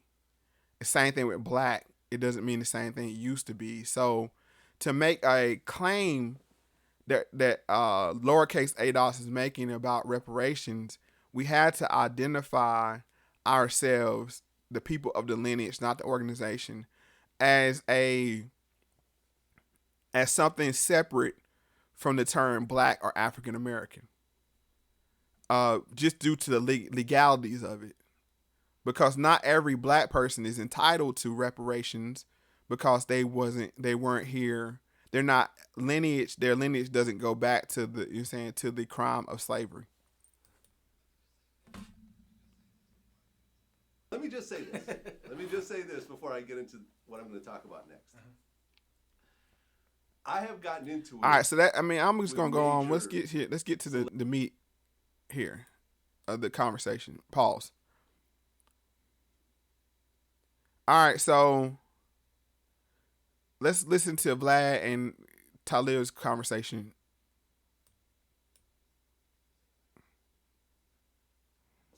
Can you say ADOS or is it ADOS? I don't know. I'm just gonna call it ADOS. Sure. So even after you had beef with these people, you didn't do your homework enough to know the name. That's so disrespectful. I found that to be very disrespectful. And then the way that Talib kind of like shrugged it off. He knows the name of it. He wrote a whole essay on how ADOS is trash, which I found that he didn't mention in any of these interviews. Let's keep going, because they talk about a bunch of bull crap, but I want to get to the good parts, because we were saying we don't want to drag it out too long. Because reparations, the idea of it is you're asking the government to give money for atrocities. Wrong. Created. Right. We ain't asking government to give nothing. It's to repay. It's payment for services rendered. So, bruh, you been doing this for how long about reparations, and you talking about give? That's the wrong terminology to use. He says you're asking the government to give for atrocities that the government created. No, we're not asking to give nothing, bro. Nothing. Let's go back up. Yeah, Carlton Way 1, we need to check. Twisted History Dude said college being paid for as of 2010. We need to check to start our own business. Yes, that's right. That's my E said he like to start a hornet's nest. Yes. Yeah, we need that check. Cut that check. And the reason why I say that is, now with that said, we're gonna have to have a plan for the check when it's cut. Because giving us money and not having a plan is a bad combination as well. I will be honest about that.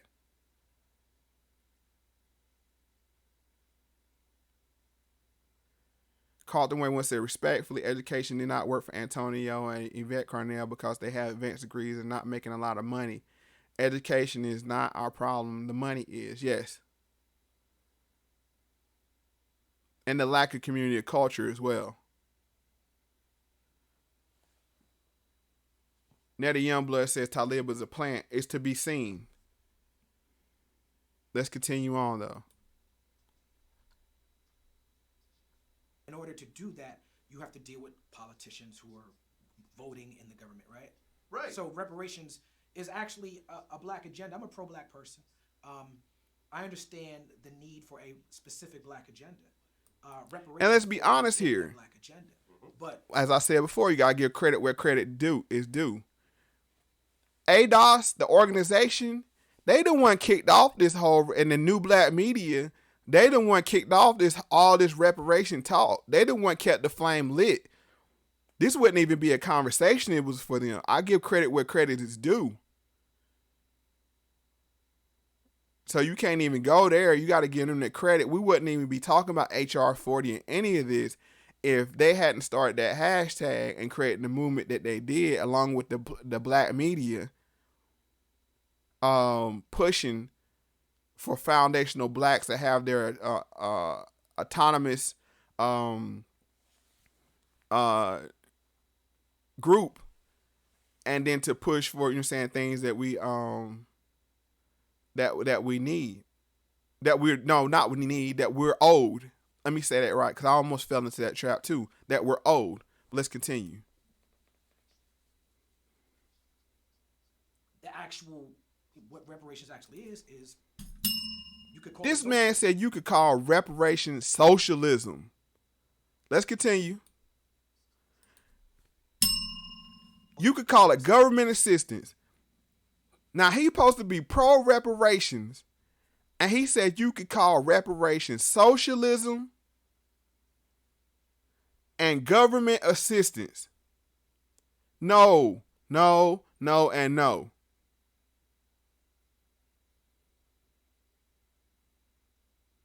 No. It's repayment for our ancestors that built this country on free labor.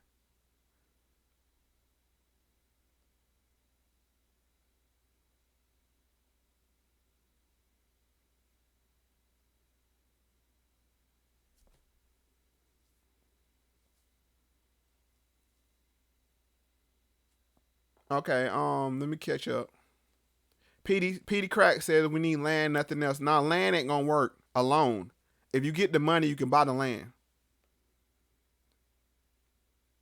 Esteban E, thank you. You know these plants are here on the grand stage. Yes. What's up, Nettie Youngblood? I don't think I spoke to you. Well, swell. Props to Tony and Yvette. You got to give them their props because they pushed that hashtag off and they got this whole conversation started. Shampoo said this might be a left agenda for future civil unrest and racial wars. I don't think so. And if you go back to my podcast from last week, we talked about what reparations could really do. It could be very beneficial because it would end a lot of racial strife. I think, and I would me honest, I think it would end more than it caused because the guilt would be gone. Shampoo said, I'm still looking at 40 acres of mule.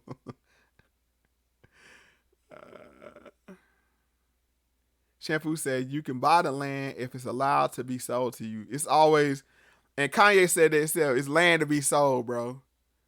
It's land sold every day. But let's let this man continue on what he's saying. He already done called reparations socialism and government assistance. Let him continue.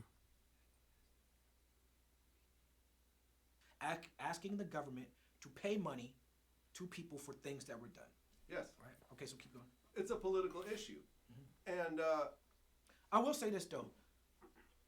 You as a white person, the immigrant thing is a whole nother thing. This is a talking point, is people. Anti-immigrant group, which is he said ADOS is an anti-immigrant group, and you're gonna hear him say immigrant over and over and over again. All his videos, he's being pushed on the immigrant tip, over and over and over again.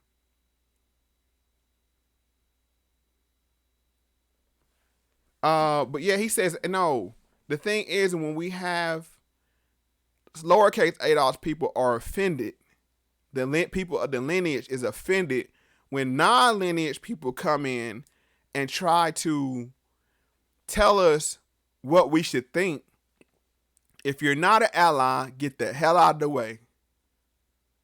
Now, if that's anti-immigrant, so be it. So be it. But let's continue, because you can't come in here and be non-ADOS and be non-ally and tell ADOS people of the lineage, foundational blacks, how you want to tell it, how they should conduct their business. No other group would stand for that, and we won't either.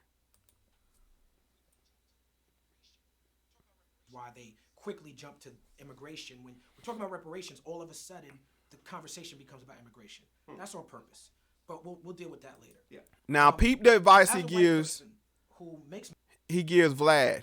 Peep this, y'all.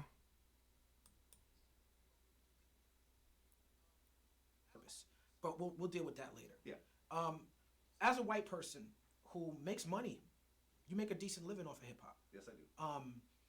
You have to be very careful with how you involve yourself in these. So he's warning Vlad, you have to be, Vlad makes a lot of people money off of black people, because even he goes on to say his platform is predominantly black.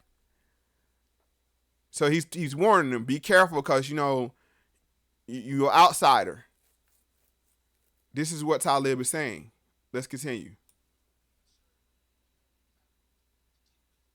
I'm sure you've had to deal with inner conflicts. You've done things on this show that I don't like. We've talked about it. We've talked about the clickbait stuff, and when people make the criticism of VladTV to say Vlad is a culture vulture and Vlad this and that, I understand those criticisms.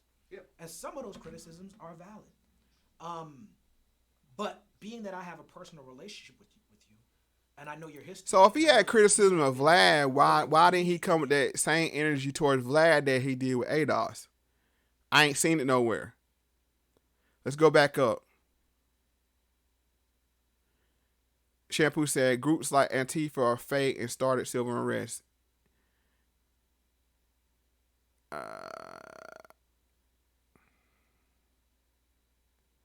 Yeah, thank you, Twisted. They jumping in the car. I appreciate all the likes, y'all, and all the love. Chad says, I just want to be in a room along with Talib one time. Keep the same energy. We don't need to. We don't need to be that way, because that feeds into his narrative when you say stuff like that. What we need to do is point out his hypocrisy and his ignorance, and ignore him at the same time, because he has no say so. If you're not an ally, get the hell out the way. Beluga Luga says, Mo, are you familiar with the ADOS idea of voting down ballot in 2020? I hope they don't vote. I hope as lowercase ADOS, if nobody don't come with the tangibles to that table, don't vote at all. And I'm gonna say this. Let me take the time to say this. No, I'll wait.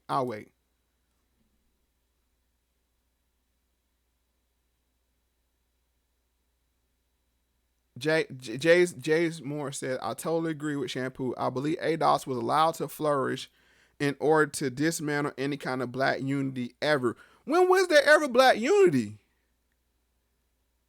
We're seeing the black unity. I mean, we're seeing the lack of black unity now. You would think every black person, if you were not ADOS, lowercase, non-lineage, non-foundational black, you would at least be supportive of the movement of people getting reparations. But as they say, a lot of black people ain't even supportive of reparations, especially the ones that are not of the lineage, because they're scared that we might get something that nobody else can get. That's where the real rub is. Let's just be honest here.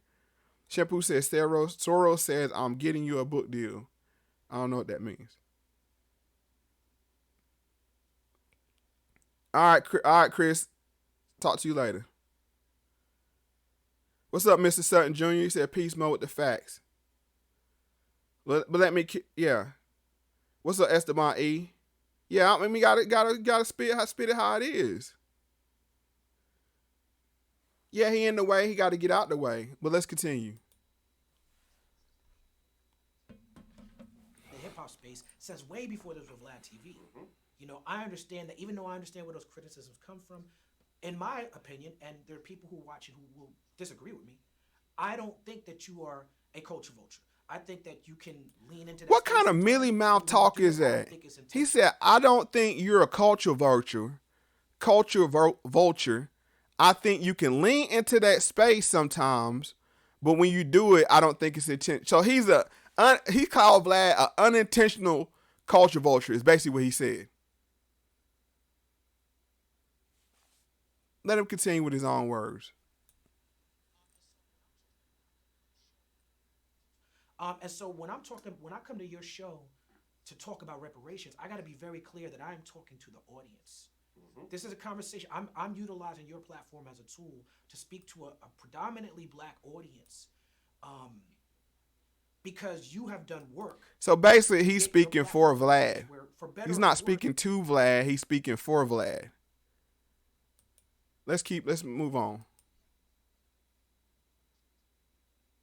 We have to be you and me both have a responsibility to be very careful. Hold on. Now he gets up here and says we have to be responsible of how we talk about this reparation conversation, but he ain't been responsible this whole time. He's been very dismissive and disrespectful. Now I will say that it has been trolls trolling him as well on the internet, but does he? I'm gonna say this. Does he judge any other group by its worst? By its you know what I'm saying, by the worst of it, by the worst of that group? No. There's liberal trolls, there's conservative trolls, there are right wing trolls, there are left wing trolls, there's LGBT trolls. Does he judge those groups by the worst of that group? By the trolls of that group? No. Come on now. But all of a sudden, when people are saying don't vote, we're not going to vote. Now all of a sudden, or say we're not going to stand for illegal immigration, which destabilized the black community. Now he got his panties in the bunch. Nah, bro.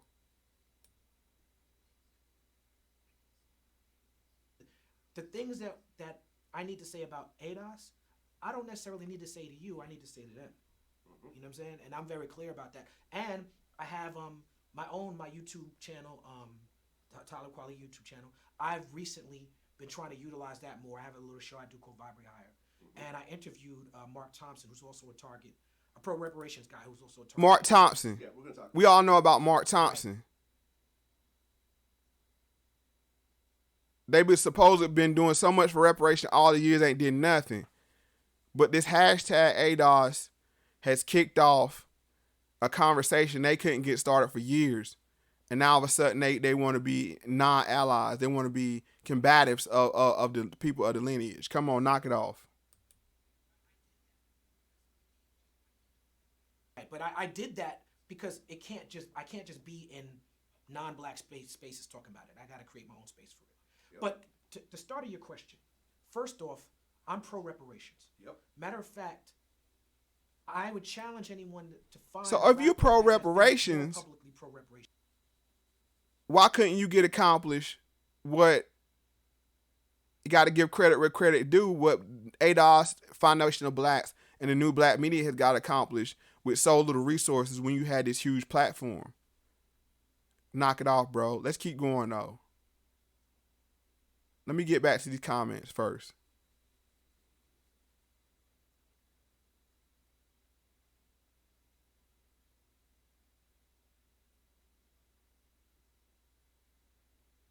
Twisted Hickory Juice says, my girl not even mad. She listening. Mad. She listening too. She liked the show, bro. I appreciate that. Thank you. Ben told her about it, but you know they hard headed. I appreciate that she listening now.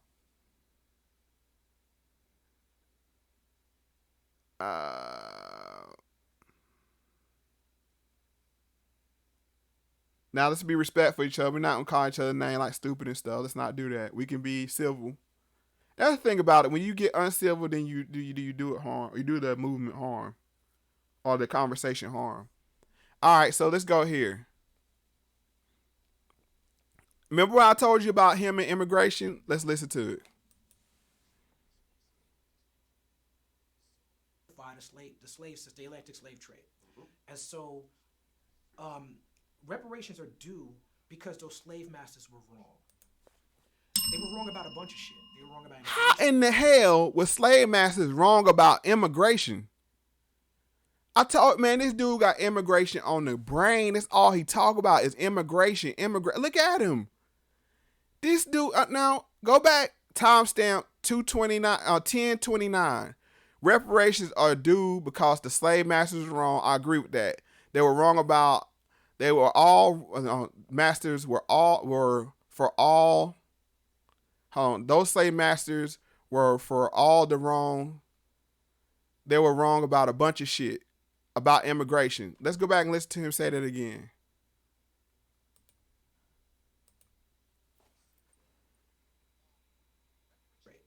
And so reparations are due because those slave masters were wrong. They were wrong about a bunch of shit. They were wrong about They were wrong about a bunch of shit. A bunch of shit. They were wrong about immigration. They were wrong about a bunch of shit. So if they were wrong about a bunch of stuff, but the only thing that pop in your head is immigration, bro. Y'all don't see what's up. He called ADOS, not the group, ADOS, and see, this is a trick they do. Anti-immigrant. Come on. But I'm going to let him continue on. One thing they were very wrong about was slavery. And so the whole, just off top, before we even get into what my problem with ADOS is, once I found out about them, because I hadn't heard about them until they attacked me, but the name... Wrong. Descendants of slavery. It's not the name. It's American Descendants of Slavery. See how they trying to play these games? He low-key trying to call people slaves, or we're embracing slaves or whatever. No, it's the act of slavery that was implemented on our ancestors. That is the crime that we're owed repayment for because they were worked like dogs, like animals, without any form of payment at all, in harsh conditions, and we're owed, not asking to be given, not form of socialism, not a form of government assistance. This is repayment. Got my blood pressure up. Hold on. Let me go back through these comments.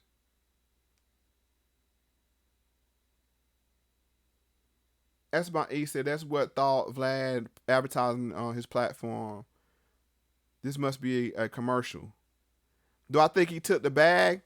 Man, I think he been took the bag. Because you remember he was with Black Lives Matters, and we all know Black Lives Matters was Soros funded. Let's just you can't remember that. Yeah, I'm going to get to the wrenches.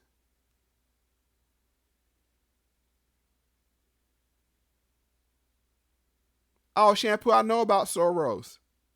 I would talk about him plenty of times on the podcast.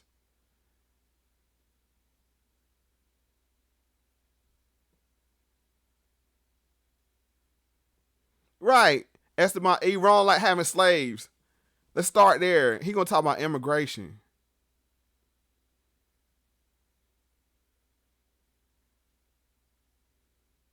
Carlton Way once said, I watch all these rappers. How you go from promoting black genocide to pro-black overnight, especially T.I. Yes.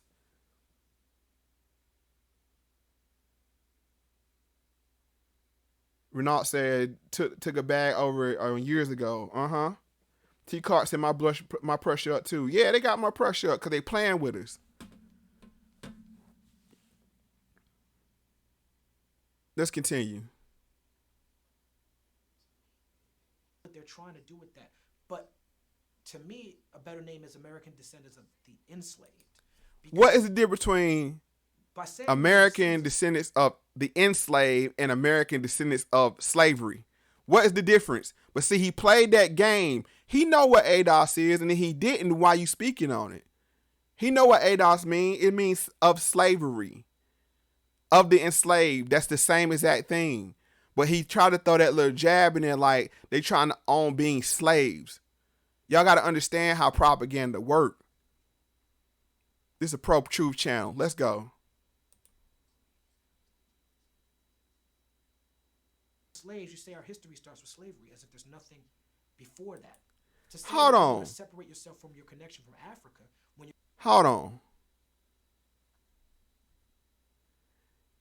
He said, try to say slaves say our history started with slavery. Nobody said that. Nobody said that. It's about the claim of the lineage. The claim has to be made against America. It has to be a specific claim against a specific entity. That's why you have to say American descendants of slavery, because the claim would be made by the people of that lineage against America for the atrocities that were done against our ancestors. But he's playing stupid. And that's the thing. If he was stupid, I would give him a pass, but he's playing stupid.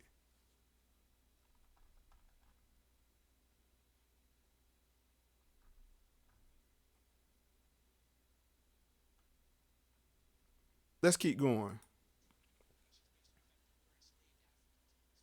and you're trying to get reparations based on the fact that we're enslaved Africans, it's crazy. Right, because what Tone pointed out was when me and Godfrey were speaking, we both referred it to African descendants of slaves.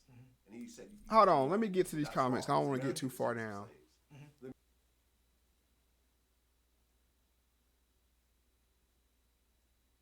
He said, Atmo, I remember that's true. Didn't think about it like that. Yeah. Twisted Juice said, bro, calm down. Drink a teaspoon of apple cider vinegar. Blood pressure meds. Not what you want. As from my one of my mother Thanksgiving jokes. Yeah, they used to say get a vinegar rag. That's the old thing when your blood pressure up. Yeah, Petey Crack, that's that tricknology. Yeah, he trying to play that mind game by saying, oh yeah, they embracing being slaves. And then he come back and say, oh, they need to be called the enslaved. American the descendants of enslaved. That's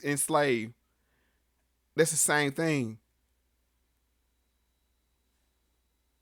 Yeah, both his parents educated, and he's a very smart. Now, see, that's why I won't do. I don't denigrate people. And you understand, he's a very intelligent, brother.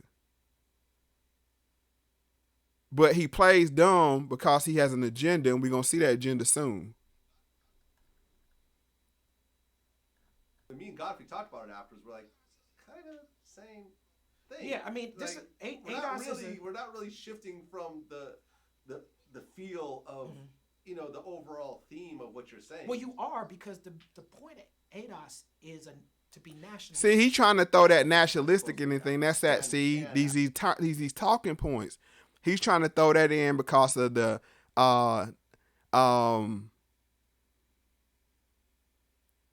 nationalists, white nationalists. See, they playing a silly word game. They're trying to be nationalistic because he's trying to link ADOS with white nationalists.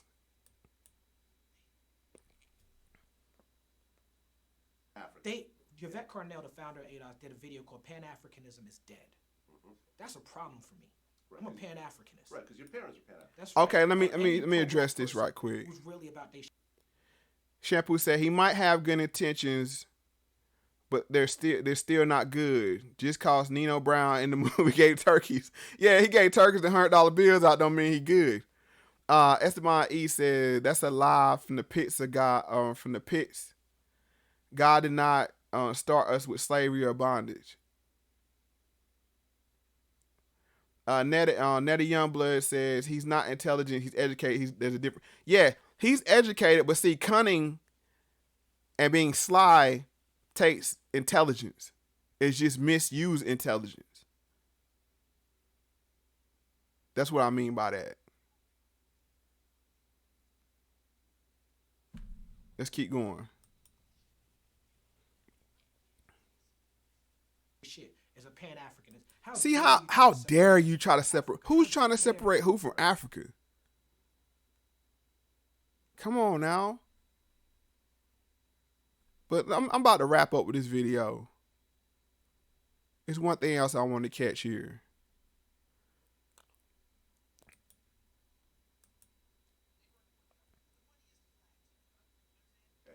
They burn the money. But the money is the flag to me. I feel you know what I'm saying? Yeah. And, you know, I'm not going to speak for sticking them if they would burn the flag, but I imagine that they would.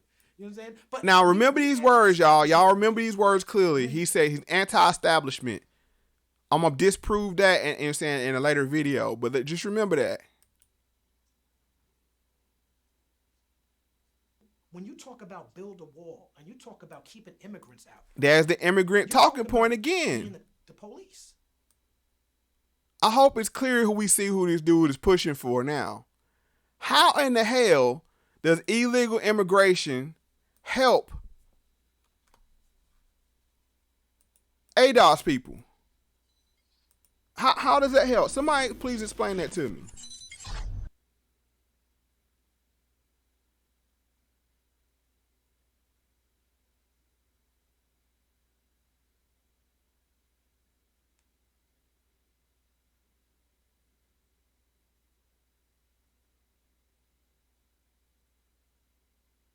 Yeah, the thing is, you can be pro-Africa and pro-ADOS at the same time, because ADOS is about a specific claim of lineage from the atrocities of slavery. You can't, it's not like either or. Yeah, he talk a good game. Yeah, Arturo Shadi, it's dangerous to reference, you're saying, white nationalists. Yes. Very dangerous, but they'll do anything to discredit because you see what he's pushing, immigration, and he's pushing that from the left for a left. He's pushing that. Yes, Netta, he is the agenda. He's pushing that leftist, democratic agenda to keep black folks voting for nothing. And y'all don't believe me? I'm gonna show you.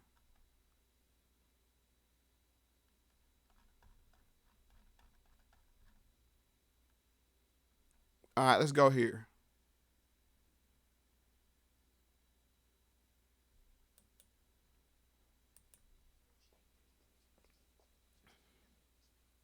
.4chan, white supremacist Nazi sites. So he's coming at me with this stuff.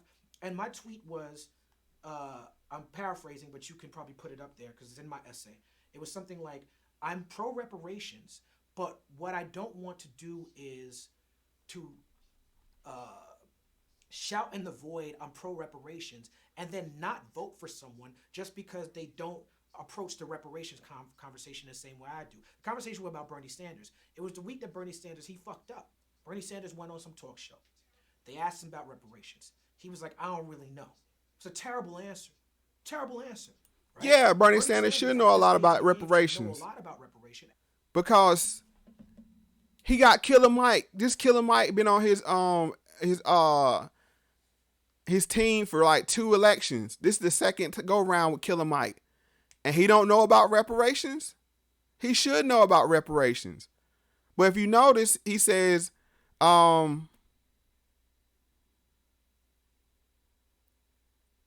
to vote for someone just because they don't approach the reparation conversation the same way that I do. If you ain't talking reparations, if you're not talking tangibles, we shouldn't be talking about voting for you, period. And that's his dude's whole agenda, but let's keep going. And should have a viewpoint on it that he could speak to, but he gave this fucked up answer. And so the pro-reparations community jumped on him, rightfully so. People were thinking that I was a Bernie, because I was making the point that if Bernie Sanders gets the nomination, I might vote for him because I don't like Trump. Hell, Bernie Sanders is an anti-reparations guy. See, this is... Now we get into the meat and potatoes, folks. Now we get into the meat and potatoes. Esteban E said, you right, Mo, you right. Now we get into the meat and potatoes. If both people are anti-reparations, like Bernie Sanders and Donald Trump, and the sole purpose of you voting is reparations, why would you vote for either one of them? This is what I want to tell y'all, folks. Always, if somebody don't give you the option to not vote, they working for somebody. I'm going to say that again.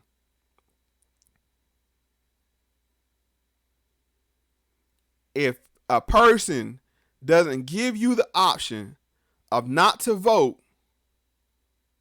They working for somebody.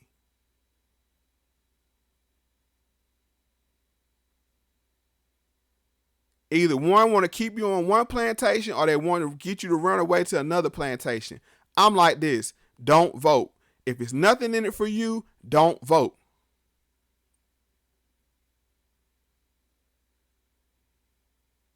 I'm going to keep it real with y'all. Let's go.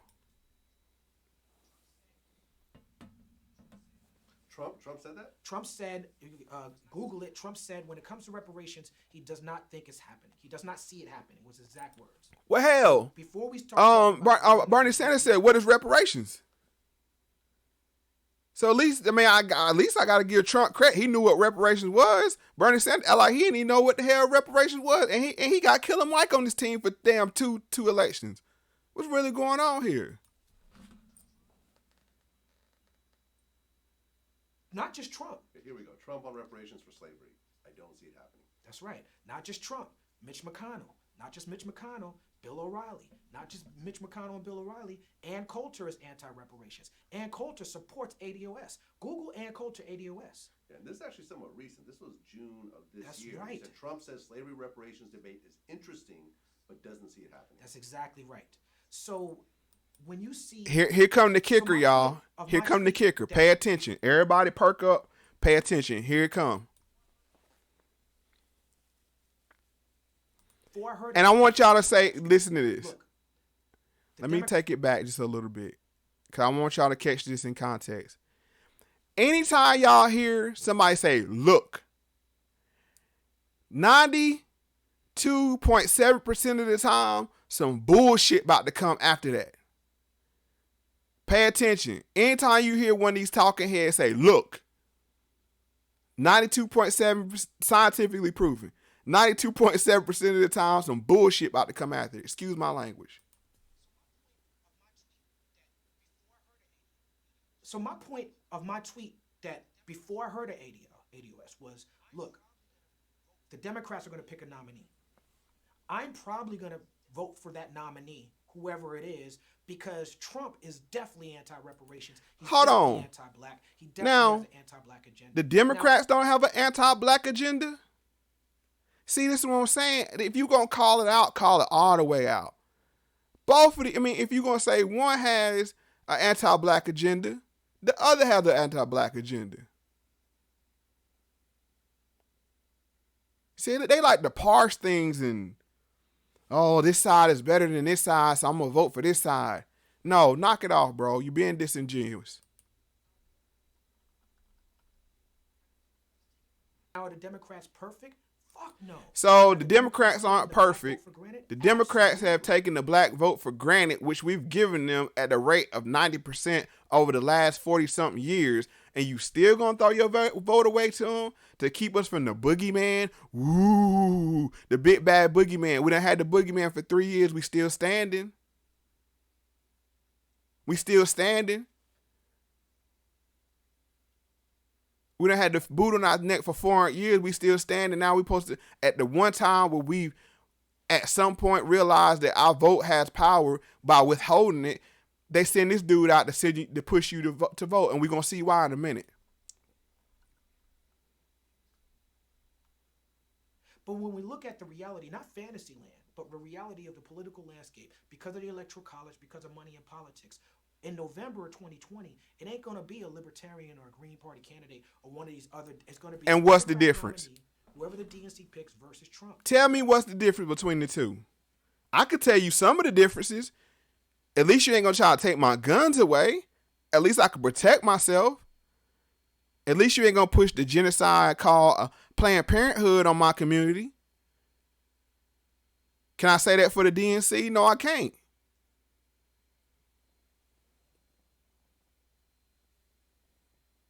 Let's go back to the comments. Esteban E said, if you vote without a candidate, they use you for your info to creating future election winners. Yes. T. Clark says, I see the agenda here. He's just trying to push the Democratic narrative. Yes, exactly. Renault says, neither side is good. Carlton said the 94 crime bill was an anti-black agenda created by Democrats. Exactly. Atmo predictive programming. Y'all see it now. He sold us out. And now y'all about to see why. I'm going to show y'all why. And I'm going to get y'all up out of here, but we got to go quick. See, I done dug. Tell you I always got to go back. That's why I love YouTube. Because it's always evidence. It's always bits and pieces. Hold on. Lives. Now, this is Mr. Talib.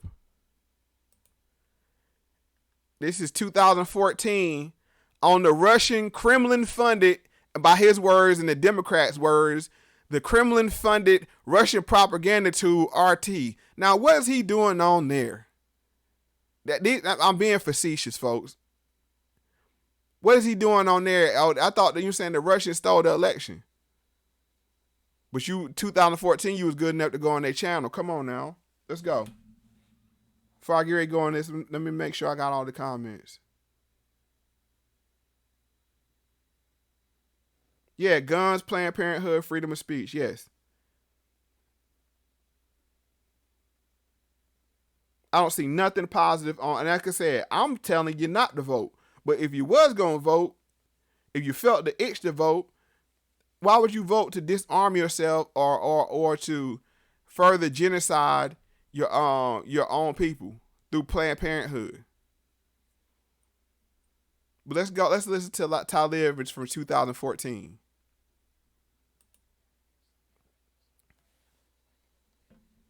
Right, and there's so many other interests at play. You've openly admitted that you think politics is an illusion. You don't vote, or I don't know, at least you didn't used to. No, I don't believe that the vote is what they tell us it is. And yes, and I've come out against the idea of voting without knowing the facts, without having a grasp on what the candidates represent. So he sit here and says he thinks politics, this is 2014 Talib. He thought politics was an illusion, and he don't vote. And I don't believe that that the vote is what they tell us it is. Yes, I come out against the idea of voting without knowing the facts and without having a grasp on what the candidates represent. What happened to this Talib? What happened to this Talib? I'm going to tell you what happened to it. We're going to get there in a minute. We are going to get there in a minute. Let's let him continue. I'm not one of these people who thinks you should vote all the time and just because people died for the right to vote. I don't. And that's the thing. A lot of people are shamed into voting because, oh, your ancestor died for you to vote. You better go get that vote away. Yes, they did die for our right to vote, but I'm sure they didn't die for our right to vote just to be herded into, you know what I'm saying, like cattle into the voting booth, into the ballot box, into the voting booth, and give it away without receiving nothing in return. Everybody else asks for something in return. Black folks are the only person that give the vote away and then ask for something on the back end. No. And we're not going to do it this time around. If you don't have nothing tangible on the table, hold your own nuts in 2020.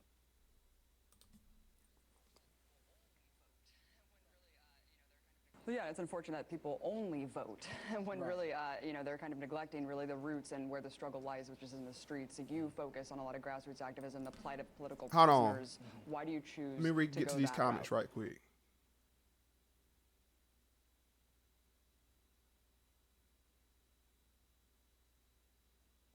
Yes, well, he said we don't think his people work for Kamala Harris. Yeah, we saw the tape. We saw the video. Mm-hmm. Yeah, Chad, you gotta have them receipts, bro. Ain't no way he can refute what I'm saying. Ain't no way somebody support him can refute what I'm saying. 'Cause I got the proof right here in his words.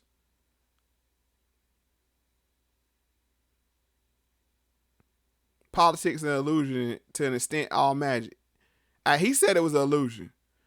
Twisted said, Mo, you educated, you too educated. A lot of MFers not going to understand you because you too bro. I'm aware, and that's what the rewind button was for. Wind it back if they can't get it.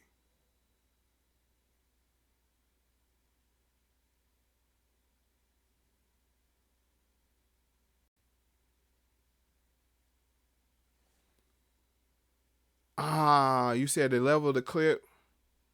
I know it's real low. That's as loud as it's gonna go. My bad. I mean, I can't do nothing about the sound. I'm sorry.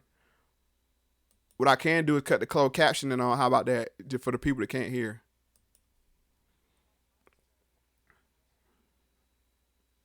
I was taught in the household I grew up in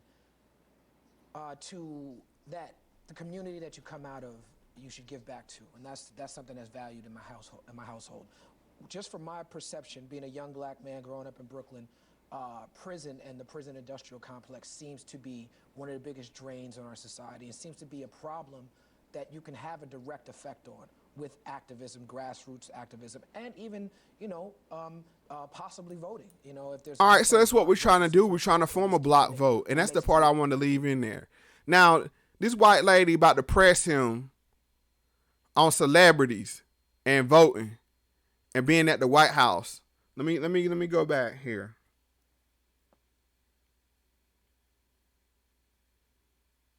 Well, Swell said, as well, T.I., Killer Mike, and all the so-called entertainers. Yeah, I mean, they're all bought out. They all paid for. They all pushing voting agendas.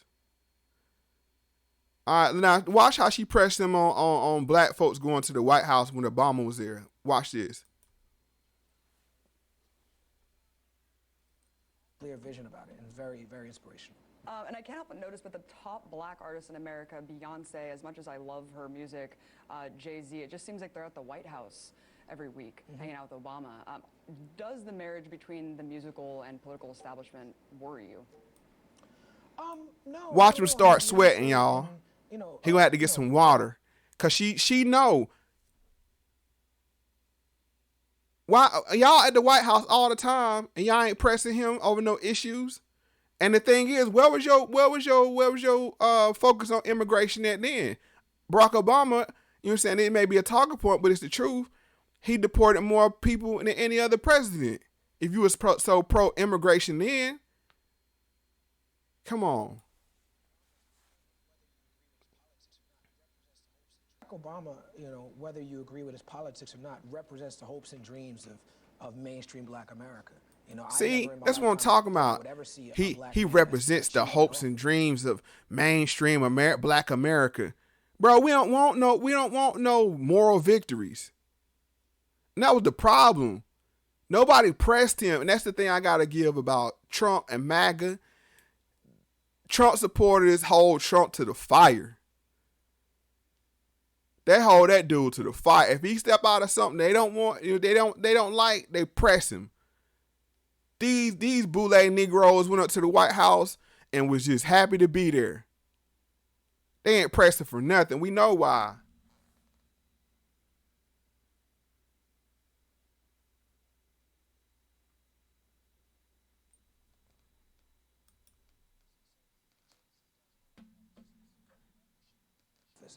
And Jay-Z does on a lot of levels too. So their partnership and their friendship makes a lot of sense. If you're somebody who's critical of Obama, you're probably someone who's critical of Jay-Z as well. Are you disappointed at all in Obama's presidency? To be honest, beyond the symbol. Okay, he's so pro-immigration, but you weren't disappointed in a Barack Obama? Not at all. Not at all disappointed. He been good to me, and y'all about to see why in a minute. I got the kicker. But let's let this clip finish out. Symbolism, because to me, a large part of it for me is the symbolism. As far as a president, I think on paper, look, it's like when people talk about the code of the streets, they talk about... What is he talking about? Let's get back to the comments before we let this Negro finish. Yeah, every entertainer, politician, sports figure, they all boule Negroes. Well, not all, but majority of them is. T-Card, this is why I love y'all too, because y'all up here with me 1:30 in the morning, we rocking out. Y'all being here motivate me to keep doing what I do. I knew I was gonna be here tonight. And I'm gonna try to make this a weekly thing, but you know what I'm saying? Y'all gonna be here. I'm gonna be dropping stuff on Mondays. You know what I'm saying? We're gonna do something. We got something else in the plans too. Let's continue on. So if we're talking within the realm of politics, Barack Obama is the most awesome politician I've ever seen in my life. If we're talking just in the realm of politics and what it takes to be a president and the sacrifices you make and the compromises you make and the decisions you make, on paper, Barack Obama... Now, he just says Barack Obama been one of my most progressive presidents ever, and now why she checking? Why she checking? Ever had. Is he the best? No. Has he lived up to many of his campaign promises? No. But me as a grown man who sees politics for what it is, I never expected him to. Well, I mean, in terms of playing the political game, yeah, I guess you could argue that he's a super manipulative person and has played really well. But I mean, if you compare him to Nixon was more liberal in a lot of his policies. Watch him sweat, y'all. Look at his face. President that we've had. Watch him sweat. I think that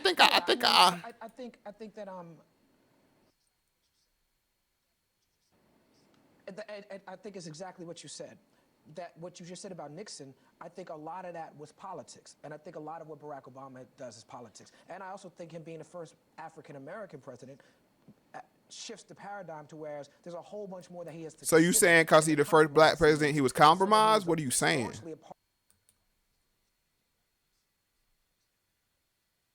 Part of the establishment like Nixon was, and Nixon had been a part of the establishment for 30, 40 years before he became president, where Obama came in as a first-term senator. I think those glaring differences make all the difference in the world. But I mean, again, you know, I think it's a mistake for people, whether it's because you're a Democrat or because you're black, to blindly go wherever. Hold on, but you want us to blindly in 2020 go wherever the Democrats go? Y'all see what he doing here? Do y'all see it?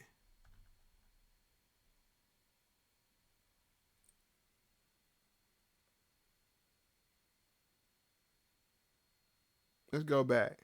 Arturo shot of respect, Mo. I appreciate it. Hey, man, respect to you too, man. Y'all rocking with me. We almost done here, folks.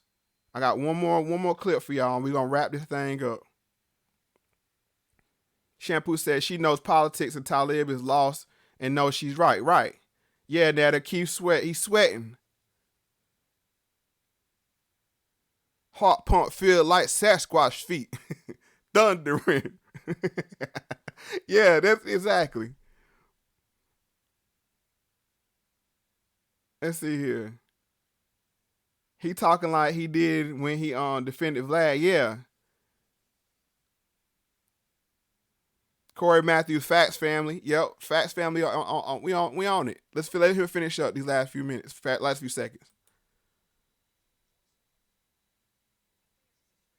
Critical of him, even more so critical in a lot of ways. The thing is, he's a stranger. Now listen to what she say. Now this is a white lady. Not saying like that, but even she say it. Listen. More so critical in a lot of ways. The thing is, he's a stranger. I don't know who this person is. All I can do is base on his words. I'm sorry, his actions, not his words. So I just see him. Look at him still sweating. I mean, I guess now she just sit here and says for me, it's just, she don't know who Obama is. One of y'all please tell me who Obama is. And I tell people this all the time. I had every ebony and jet since I've been born come through my house. Never saw Barack Obama in one of them. This dude just pop up out the blue. Y'all don't find that strange? Y'all don't find that strange? Now look at his face. He don't know what to say. Yeah, you heard what she said? She said, who was this dude? I got the same questions. Hell, we got the same questions.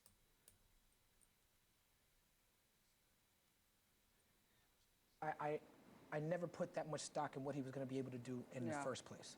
You know, just at that level of politics. By that time you get to that Well, level of if you politics, ain't effective, why the hell you here? If you're not gonna be effective, why are you here? Now, y'all remember she asked him about all the celebrities at the White House. Y'all remember that? Watch this.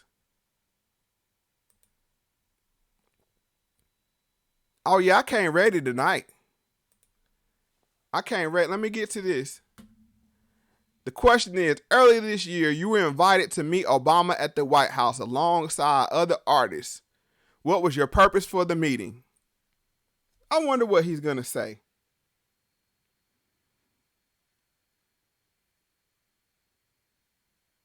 Netta said he's lost because he's lost in the program. Yes.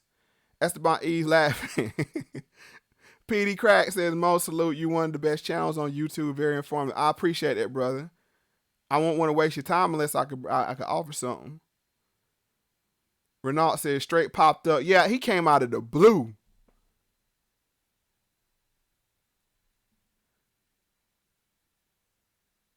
Yeah, RT wasn't playing that BS shampoo. That's right. Right. Why did he put stock into him?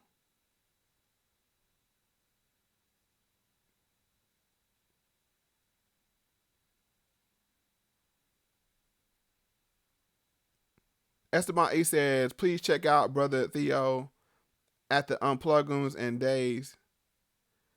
And Days both keep it hitting. Yeah, y'all go check out Brother Unplugged. He was on the channel. We're gonna have him back soon.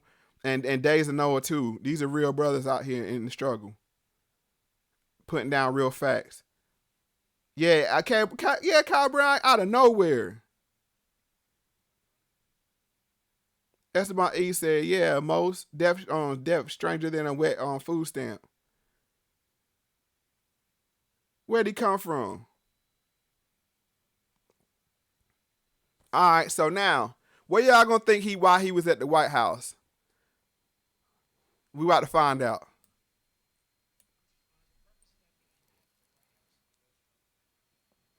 The purpose of that meeting at the White House in the Roosevelt Room with Obama and a bunch of rap artists was to discuss criminal justice reform and Obama's commitment to mentorship programs and how artists could use social media in particular to spread information about these things. So the Obama administration and Barack Obama himself made it clear to us. So if his legacy was criminal justice reform, what the hell is Trump doing? Why was there so much left to do? Can somebody answer that to me in the chat? If Barack Obama's legacy was supposed to be criminal justice reform, what the hell is Trump doing all this? Excuse my language, but what is he doing all this time? Who is he setting free? I digress.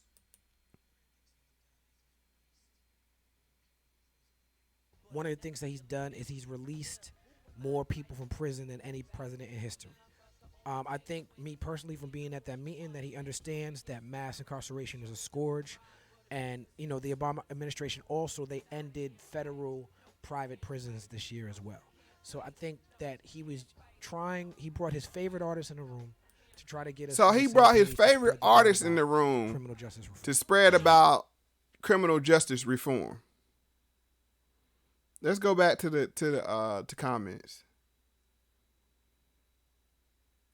Renault says Obama was 8 years of distraction. Yep. T. Clark says agreed. Shampoo said left agenda. T. Clark says Obama presidency had us all lost in the matrix. Yes, it did. There was some rough years mentally. Seriously. And you know, that was a hell of a mind trick they played on people during the 8 years. Netta said Obama was the biggest bum of them all. Why do you always use black men for programming? Because you never see it coming with them, with us. With them. I ain't going to put them in our group. Boule Negroes is the best for programming. Shampoo says, simple words, let's make people who will never vote in urban areas come out and give us their count. Yes. Yeah, he is lit tonight. He lit tonight. Everybody lit tonight.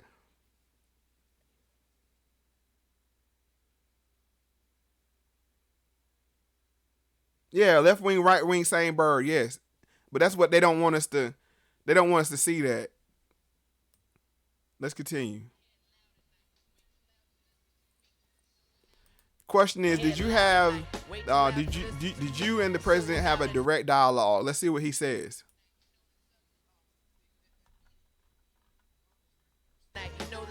That meeting, Obama's a very personal person. I never met him before, but there had been, Michelle. Oh, Michelle, she liked your song. That made you feel good, bro. That made you feel good, bro.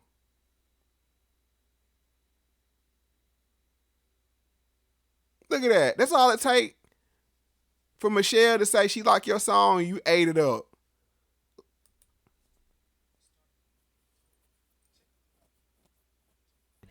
When we started the meeting, he talked particularly about Get By. He talked about Oh Lord, like that song, but he talked about ASAP. Oh Lord. Now he sit here talking about bringing artists in to spread the word about criminal justice reform, and one of the artists there was ASAP Rocky. Jesus help us.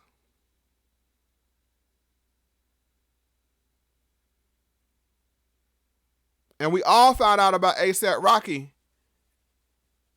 It hindsight 2020, but we all saw about what ASAP Rocky was about. But he said he wasn't no activist. But what the hell are you doing at the damn White House trying to be used as an activist? Are y'all paying attention? Shampoo said the drugs aren't owned, black owned either, unless you grow it and, or make it. Yeah, Kyle Brown, they gatekeepers. But yes, you had Talib, Kweli, and ASAP Rocky there to talk about criminal justice reform.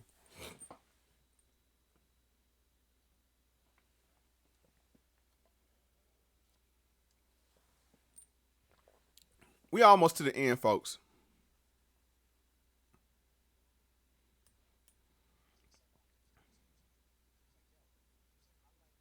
Because ASAP Rocky was there too. He was like, yo, I like Talib Kweli. I can play that around the White House. I can play Get By around the White House. He said, I can't play ASAP Rocky around the White House, but I still like it equally as much. You know what I'm saying? Which was very, I think, a good thing for him to say. You know what I'm saying? But I did get to pull him to the side. Oh, you got some one-on-one time with Barry. Me and him in the Oval Office. I wonder what y'all talked about. Let's go back to these comments.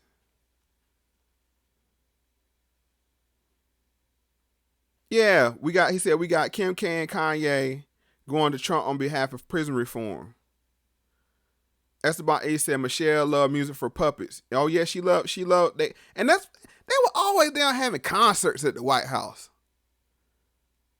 Them 8 years was one big ass party and then get nothing done.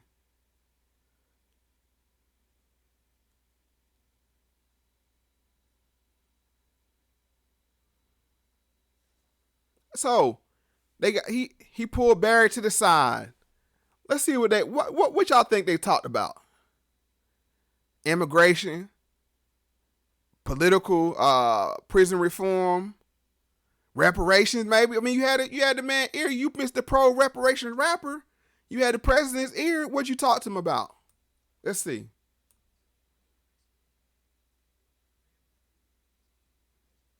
And I explained to him how my grandmother, who is 85 years old, Hold on. was his biggest fan. Yeah, Shampoo, I went there. Barry. If his granddaddy and grandmama called him Barry, I'm going to call him Barry. Yes.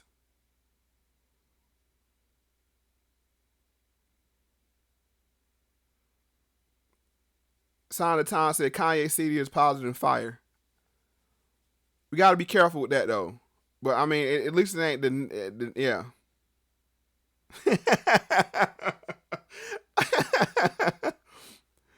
All right.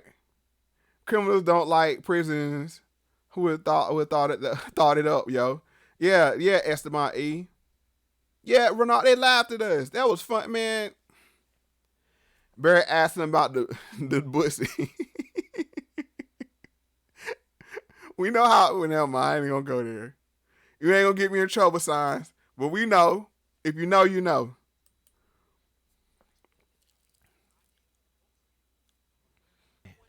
And I explained to him how even when I didn't want to vote for him, how my grandmother was mad at me because I didn't want to vote. And I had ripped out a paper from a magazine, a picture of him. And I said, can you please sign this for my grandmother? Because she calls herself the Obama mama. So I said, sign it to the Obama mama. He said, I'm not signing that ratchet piece of paper you got there. And I said, ratchet? Where you learn that word from? He said, I got teenage daughters. I know what ratchet is. That paper's ratchet. And he sent one of his aides to get. So that's all it took for him to be sold out. To the Obama mama. Is a glossy, an autographed glossy, and now you voting strong. Y'all see how this work, folks? Petey Crack said Michelle is a man allegedly Star Wars. Hey, I don't know if she is or she ain't, but I do know what Joan Rivers said. And the media suppressed that damn story like nothing. Like nobody business.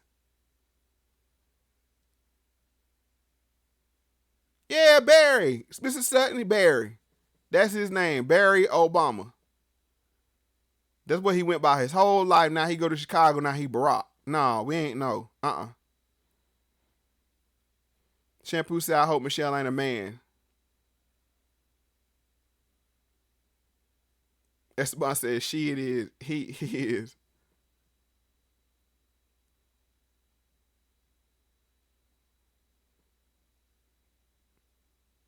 Chad says, Talib is lying. He told me on Twitter that J. Cole and him met with Obama and talked about reparations. Bro, I don't know what he said. I'm telling you what he said out his mouth here. It ain't nothing. There ain't no reparations came out in this conversation yet. Shampoo said, man, his grandma got a picture of King in her living room next to the Obama cigarette. Yeah.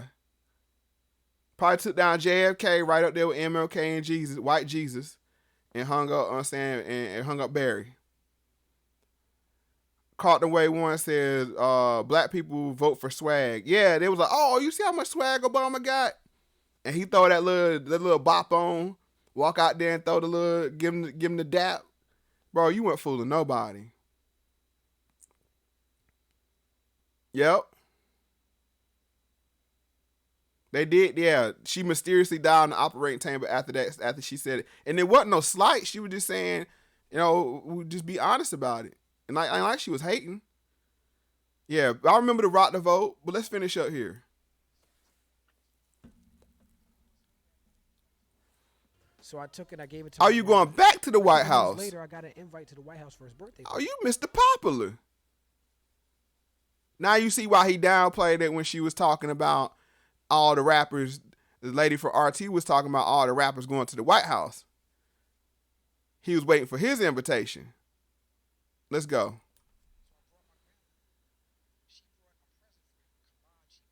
So I brought my grandmother.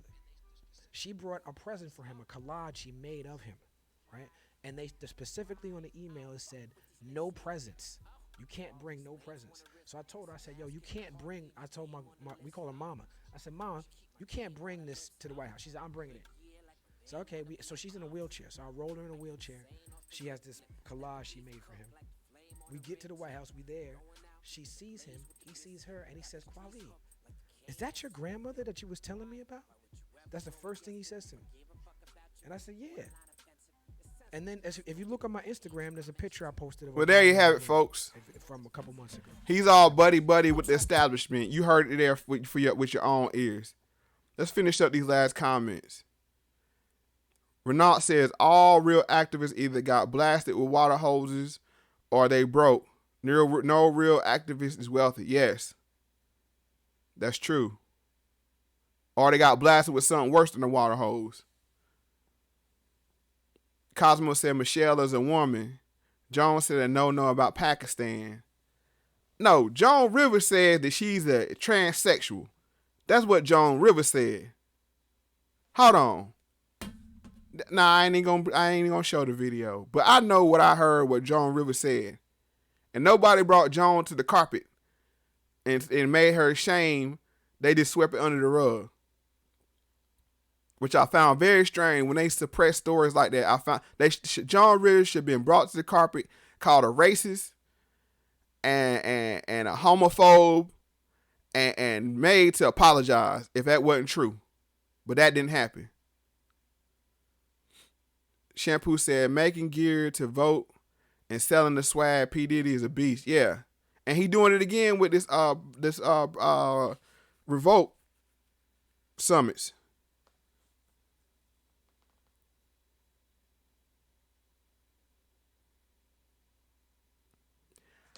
Cosmo, I ain't saying what she said is true. I'm saying what she said.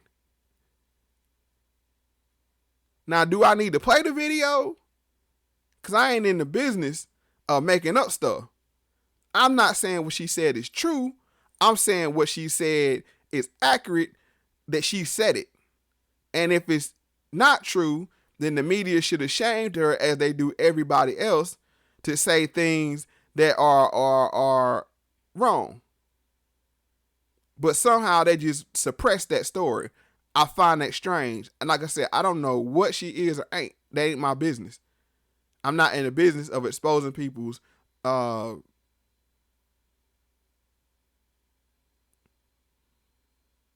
go. Shampoo said now we got 7 minutes, folks. We're gonna wrap up at 2 here. It said now P. Diddy making Black Summit capitalizing off conscience. Yeah, as he always does.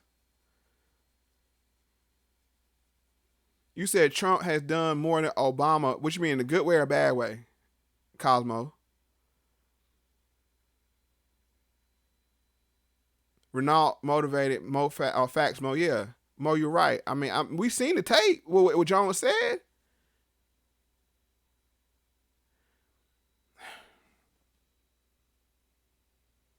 I'm not going to play it.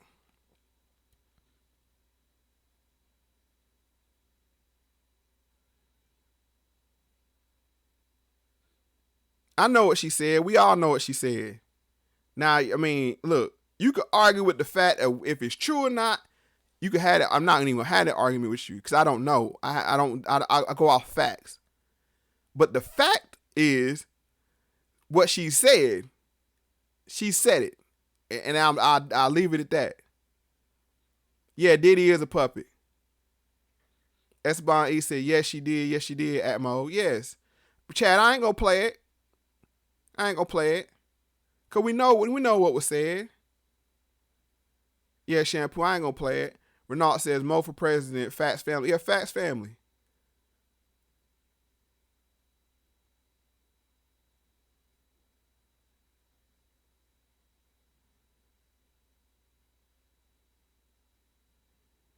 Nah, you ain't interrupting the show. I'm just saying we can agree on facts. Cosmos, let me ask you a question. Are you saying that she didn't say Michelle Obama was a transgender? Yes or no? Because we can't argue that. That's not to be argued. Like I said, I'm not getting to the argument about the kids. I'm not getting the argument of none of that. I'm debating on why Joan Rivers wasn't brought to the carpet, shamed as a racist and a homophobic person because of what she said. That's my question. That's what inquiring minds want to know. But as we've seen tonight, we've exposed all kind of thoughts. Thought Patrol was on full effect. We've exposed female thoughts with the Hot Girl Summer. We exposed male thoughts with Tank trying to convince you that heterosexual men go around filleting other men. And we exposed political thoughts that will say anything for attention.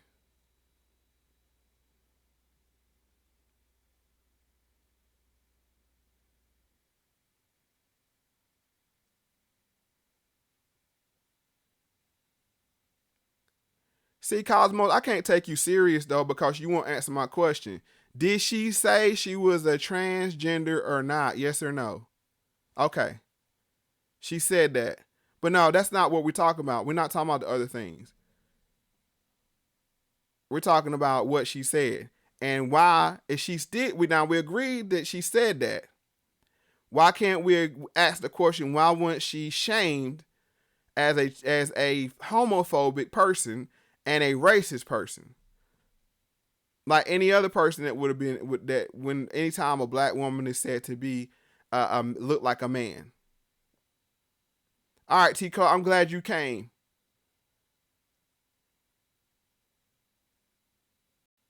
Yeah. So I mean, it's all. I'm not arguing about why she was killed and none of that. All I know is she said it and she ended up dead. And nobody covered it because I even showed people in my family the video and they were like, "What? Why didn't anybody say anything about this?" And it's not that they believed that, they just thought that was a weird story to suppress when we heard all the other claims against the Obamas make big news. Got 3 minutes, folks. Any other question, comments? YouTube talk. Like, subscribe to the channel, hit the bell. Also, we got to do this. Everybody, please subscribe to me either on Twitter or Instagram or both. That way, if anything happens to the channel, I can get the new link out there to the new channel. We can keep this thing rolling. I appreciate everybody that came out tonight. The 43 people that's in the live chat tonight. Y'all have made my night. I thought I was going to be here to 1, and I was pleasantly surprised.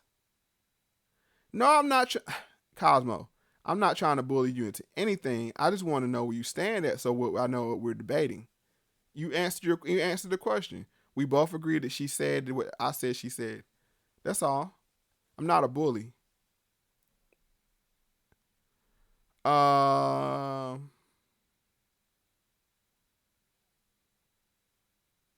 I'm not here to defame anyone.